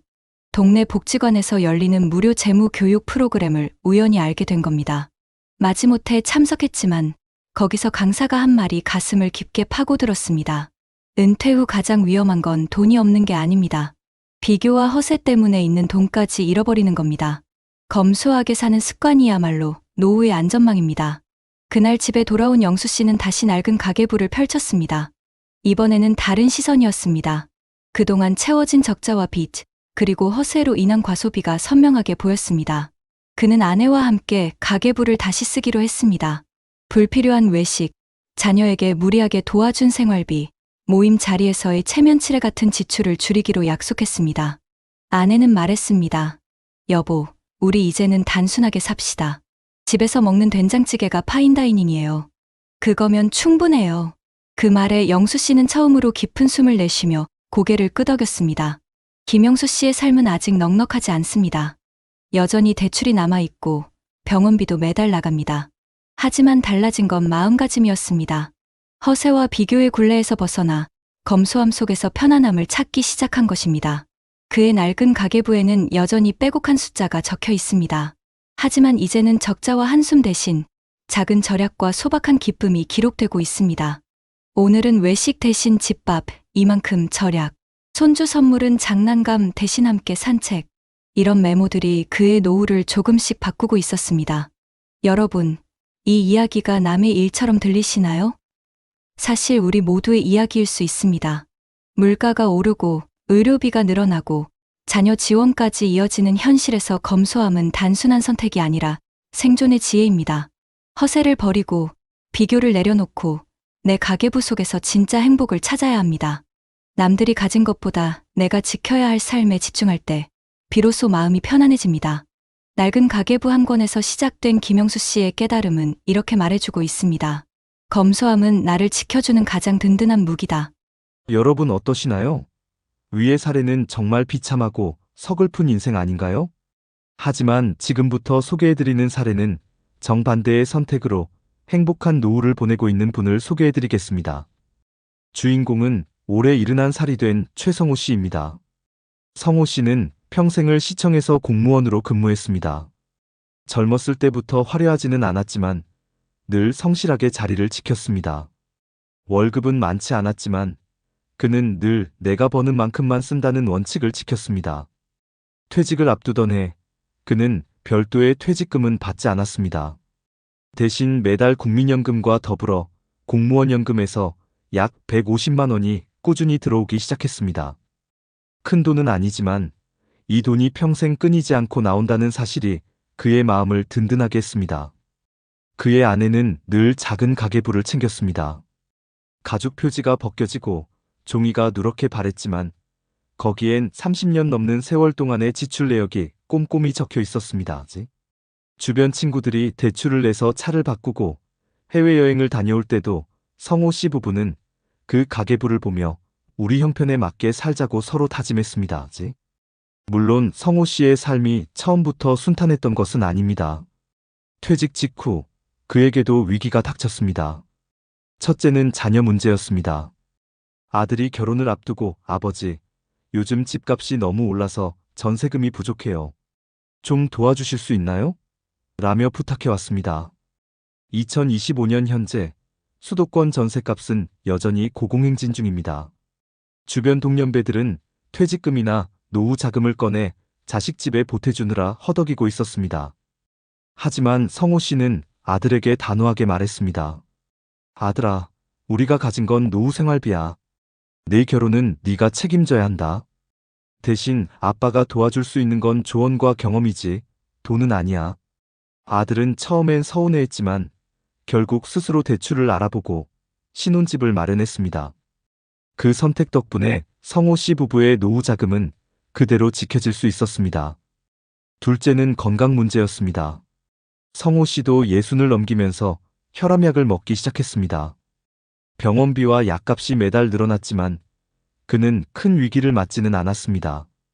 이유는 평생 이어온 습관 덕분이었습니다. 외식을 줄이고 집에서 소박하게 밥을 지어 먹었고 주말마다 가까운 공원에서 아내와 함께 꾸준히 산책을 했습니다. 병은 미리 예방하는 게 돈을 아끼는 길이라는 그의 말처럼 큰 수술비나 입원비가 나가지 않았습니다. 셋째는 물가 상승이었습니다. 2025년 한국의 현실은 전기가스 요금이 오르고 식재료 값도 만만치 않게 오른 상황입니다. 하지만 성호 씨 부부는 이 또한 큰 충격 없이 넘어갔습니다. 그는 집 근처 전통시장을 자주 이용했고 제철 식재료 위주로 장을 봤습니다. 낡은 가계부에는 여전히 한 달 식비 40만 원이라는 목표 금액이 적혀 있었고 부부는 그 선을 넘지 않기 위해 늘 지출을 조절했습니다. 문제는 비교의 순간에서 찾아왔습니다. 동창 모임이나 친척 모임에 나가면 주변 사람들은 여전히 허세 섞인 대화를 이어갔습니다. 나는 작년에 유럽 여행을 2번이나 다녀왔어. 이번에 새 아파트 분양받았는데 벌써 시세가 몇천 올랐더라고. 그럴 때마다 성호 씨도 잠시 흔들렸습니다. 아내에게 우리도 한 번쯤은 멋진 여행 가야 하지 않겠어? 라고 말하기도 했습니다. 하지만 아내는 낡은 가계부를 펴보이며 말했습니다. 여보, 우리는 우리 형편에 맞게 살기로 했잖아요. 이 가계부가 우리를 지켜줬어요. 남들 따라가면 금세 힘들어져요. 그 말을 듣고 그는 다시 고개를 끄덕였습니다. 허세에 휘둘리지 않고 비교에 흔들리지 않는 태도가 결국 그들의 노후를 지켜주는 울타리가 되었습니다. 최성호 씨의 삶은 화려하지 않았습니다. 하지만 검소하고 철저한 습관 덕분에 위기가 와도 쉽게 무너지지 않았습니다. 낡은 가계부 한 권이 그 집의 버팀목이 되었고 자녀 지원이나 허세 소비 같은 흔한 함정에서 벗어나게 해주었습니다. 이제 그의 이야기는 절정으로 향합니다. 2025년 물가와 사회적 압박이 더욱 거세진 지금, 그는 어떤 선택으로 노후의 평안을 지켜냈을까요? 2025년 초 성호 씨에게도 불안한 순간이 찾아왔습니다. 갑작스럽게 전기가스 요금이 크게 인상되면서 매달 고정 지출이 눈에 띄게 늘어난 겁니다.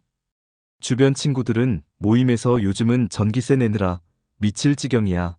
나는 적금까지 깨버렸어라며 한숨을 쉬었습니다. 성호 씨도 잠시 계산기를 두드려보며 얼굴이 어두워졌습니다.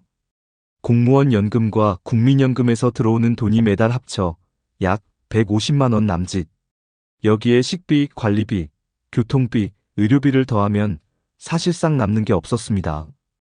혹시라도 아내나 본인이 큰 병에 걸린다면 그나마 안정적이던 삶도 한순간에 무너질 수 있었습니다.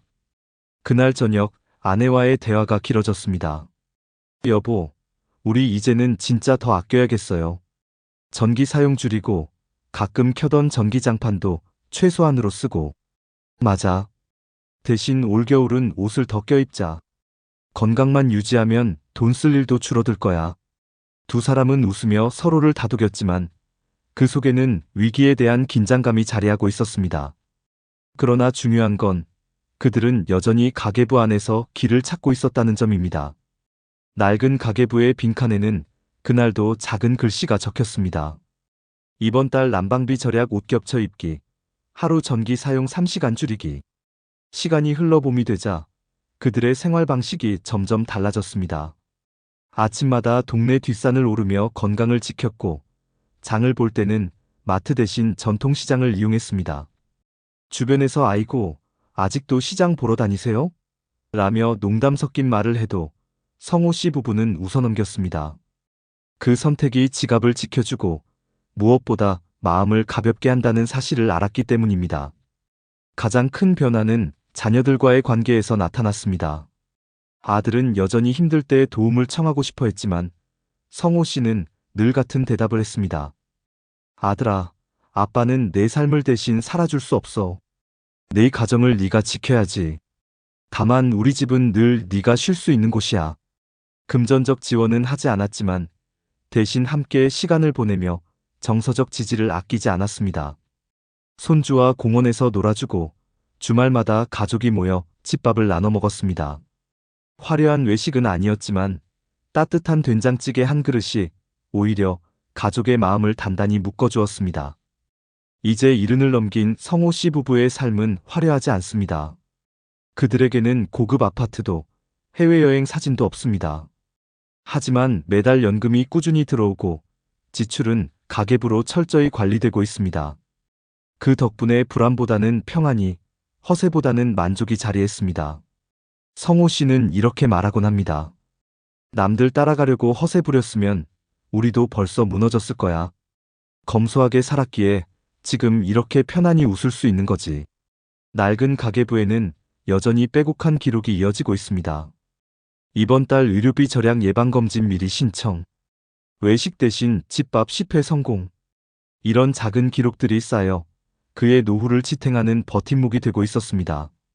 여러분, 이 이야기가 남의 일처럼 들리시나요? 사실은 우리 모두가 선택할 수 있는 길입니다. 허세와 비교 속에서 흔들리며 빚을 쌓는 길도 있고 검소함 속에서 평안과 안정감을 누리는 길도 있습니다. 최성호 씨의 삶이 전해주는 메시지는 단순합니다. 검소하게 살면 삶이 편해지고 그 편안함이 결국 행복이 된다.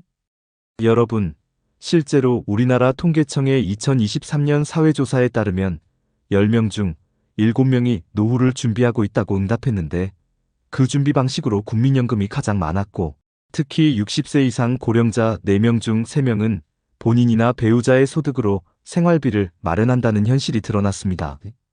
그리고 KB경영연구소가 발표한 2023년 조사에선 은퇴 가구의 노후 생활 만족도는 전체의 절반 정도였고, 가족 지인 관계에서 평균 7점 만점 중 약 4.57점, 건강에서 4.33점, 경제력은 상대적으로 낮아 3.86점이라는 결과가 나왔습니다.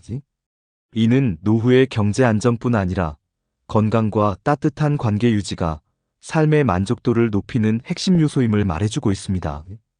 반면 단독 생활을 하는 고령자, 특히 독거노인은 전 영역이 낮은 삶의 만족도를 보였는데, 이는 사회적 관계와 가족의 존재가 얼마나 중요한가를 시사합니다. 그리고 국민노후보장 패널 조사에서 확인된 바에 따르면 은퇴 후 실제 겪는 노후의 애로사항 중 자산관리는 물론 배우자 가족 간병, 집안일, 생활용품 구입 등이 주요 문제로 꼽혔고, 이는 미리 준비하지 않으면 생활 전반에 걸쳐 어려움이 올 수 있다는 점을 보여줍니다. 이런 국내 현실을 바탕으로 보면 검소한 생활이 주는 메시지는 간단합니다. 반면 해외 연구를 보면 미국 은퇴자 중 75%가 자신을 평균 이하 혹은 검소한 소비자라고 평가했다는 조사 결과가 있고, 이는 은퇴 이후에도 상당수 사람들이 지출을 줄이는 방식으로 마음의 안정을 찾고 있음을 보여줍니다. 또한 금융 분야에서 널리 알려진 트리니티 스터디 더 트리너티 스터디는 은퇴 시점에서 포트폴리오를 첫 해에 연간 지출의 4% 범위 내에서 인출하고 이후 인플레이션에 맞춰 조정하면 자산이 약 30년 동안 유지될 가능성이 높다고 밝혔습니다. 즉, 지출 조절, 즉 검소한 생활이 은퇴 후 자산의 지속 가능성에 직접적인 영향을 주는 명확한 데이터라는 것입니다. 이처럼 국내에서는 연금에 의지하는 실생활 기반의 준비가 현실적 안정의 핵심이라면, 해외 통계와 금융 이론은 지출을 억제하면서 자산 인출률을 관리하라는 메시지로 검소함이 노후 지출을 견디는 핵심 장치임을 뒷받침해줍니다. 그리고 이는 김영수 씨와 최성호 씨 이야기에서 드러났듯이 비교와 허세를 버리고 내 삶의 기준에 맞게 검소하게 살아온 가정의 안정감이 통계와 연구가 말하는 노후의 생존 전략과 정확히 일치한다는 사실을 보여주는 것입니다. 여러분, 이제 답은 명확합니다. 검소한 삶이 노후의 안정과 만족을 가져온다는 사실이 통계와 사례에서 확인되었지만, 이 현실을 개인의 몸만으로 떠맡을 순 없습니다. 그래서 지금부터는 정부와 지자체에서 실제로 운영 중인 제도들, 그리고 해외에서의 선진 사례를 통해 우리도 실질적으로 도움받을 수 있는 길을 함께 보겠습니다. 먼저 대한민국 정부와 지방자치단체 차원에서 진행 중인 대표적 정책 중 하나는 노인 가장세대 냉난방비 지원 제도인데요. 65세 이상 기초생활수급 혹은 차상위 계층 어르신에게 연간 3만 원 냉방비를 지원함으로써 한여름 한겨울 전기가스 요금 부담을 일부 덜어주는 실질적 도움을 제공하고 있습니다. 그리고 보건복지부에서는 2025년 의료요양돌봄 통합지원 시범사업을 전국 131개 지자체에서 운영 중인데요. 이를 통해 읍면동 통합지원 창구에서 75세 이상 고령자가 지역사회에서 계속 살 수 있도록 주거지원, 방문의료, 이동식사 지원, 돌봄 서비스를 한 번에 받을 수 있는 체계를 구축하고 있습니다. 아울러 고령친화도시 인증 제도도 시행 중인데, WHO의 기준에 따라 모든 세대가 살기 좋은 도시를 목표로 국내 지자체 47곳이 국제 네트워크에 참여해 노인의 능동적인 사회 참여, 안전한 환경 조성, 교통과 인프라 개선 등을 추진하고 있습니다. 또한 지역대학과 연계한 노인 건강 전문 인력 양성 프로그램도 운영 중인데, 예를 들어 전라남도의 한 지역에서는 대학생들이 노인 체력 측정과 맞춤형 운동 지도를 제공하며 노인들의 건강을 체계적으로 관리할 수 있도록 돕고 있습니다. 이러한 정책들은 검소한 생활만으로는 부족할 수 있는 노후의 불안을 공적 시스템과 연계해 완화해주는 굉장히 중요한 제도라고 할 수 있습니다. 이제 해외로 눈을 돌려볼까요? 영국은 2012년부터 자동가입 오토매틱 ENR-OLMENT 연금 제도를 도입했는데, 일정 연령소득 이상 근로자는 회사가 마련한 연금에 자동으로 가입되고 직원이 원할 경우 탈퇴할 수 있는 구조입니다. 이 덕분에 연금 가입률이 크게 늘었다는 평가를 받고 있습니다. 그리고 미국의 경우에는 주 단위에서 오리건 세이브즈 ORGONSAVES라는 자동 IRA 제도를 통해 직장에서 연금 제도를 제공하지 않는 근로자들도 자동으로 개인연금 계좌에 가입되어 급여 일부가 저축되도록 하고 있어 저축 장벽을 낮추었습니다. 더 나아가 유럽연합에서는 PEPPM-유러피언 퍼시널 펜션 프로덕트라는 범유럽 개인연금 상품을 만들려 하고 있는데, 이는 회원국을 넘나드는 이동에도 연금 계좌를 유지할 수 있고 소비자 보호와 저비용 구조를 갖춘 연금 상품으로 개인 저축을 촉진하려는 시도입니다. 이처럼 해외 주요국들은 노후 준비를 개인의 이기적 부담이 아닌 사회적 기본 장치로 설계해 모두가 조금씩 안정감을 쌓아가도록 유도하는 제도를 시행 중인데, 이는 우리도 참고할 필요가 있는 모델입니다. 결국 여러분, 검소한 생활이라는 선택에 추가해 정부와 지자체의 지원 정책, 노인을 위한 일자리 및 건강 프로그램, 그리고 자동연금 가입제도 등 해외의 제도적 장치까지 더해진다면 각자의 노후가 훨씬 더 튼튼해질 수 있습니다. 단순히 내가 힘들다가 아니라 이런 제도가 있으니 나도 활용하자라는 마음이 바로 우리에게 실질적 안정과 평안을 가져다주는 다음 단계가 될 것입니다. 낡은 가계부에 구겨진 종이 위에도 눈물 대신 희망을 적을 수 있다. 비교와 허세로 무너진 인생일지라도 검소와 사랑으로 다시 세울 수 있다. 여러분, 오늘 우리는 두 사람의 서로 다른 노후 이야기를 함께 보았습니다. 한 사람은 대기업 임원으로 화려하게 은퇴했지만 허세와 비교에 매달리며 가족과 함께 무너져 내렸습니다. 퇴직금은 순식간에 흩어졌고 낡은 가계부에는 빚과 한숨만이 채워졌습니다. 반대로 또 다른 한 사람은 공무원으로 평생 검소하게 살아오며 낡은 가계부의 절약과 소박한 기쁨을 기록했습니다. 남들처럼 화려하진 않았지만 그 선택이 결국은 안정과 평안을 가져왔습니다. 이 두 이야기는 단순한 사례가 아닙니다. 우리 곁에서 지금도 같은 시간에 누군가는 허세와 비교 속에서 힘들어하고 또 누군가는 검소함 속에서 미소 짓고 있습니다. 여러분, 우리는 어떤 삶을 택해야 할까요? 물가는 오르고 건강은 예전 같지 않고 자녀를 도우려는 마음은 커져만 가는 이 현실 속에서 허세와 비교의 길을 걸으면 결국 낡은 가계부에 눈물만 남습니다.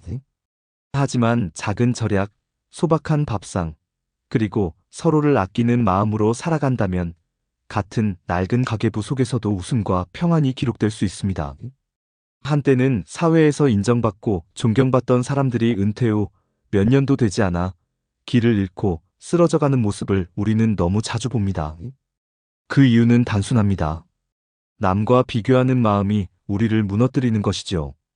그러나 비교를 내려놓고 검소함을 선택한 사람은 자식에게 짐이 되지 않고 배우자와 함께 소박하게 웃으며 오늘을 살아갑니다. 이것이야말로 진정한 노후의 성공 아닐까요? 여러분, 지금이라도 늦지 않았습니다. 우리 모두가 김영수 씨의 낡은 가계부 같은 눈물의 기록이 아니라 최성호 씨의 소박한 웃음이 담긴 가계부를 남길 수 있습니다. 불필요한 소비를 줄이고 가족과의 시간을 더 소중히 여기며 정부와 지자체의 지원 제도를 잘 활용한다면 우리는 충분히 행복한 노후를 만들 수 있습니다. 해외에서도 자동연금 가입, 노인주거 지원, 지역사회 돌봄 제도가 사람들의 삶을 지켜주고 있습니다. 우리도 검소와 지혜를 선택한다면 그 혜택은 고스란히 우리의 삶으로 돌아올 것입니다.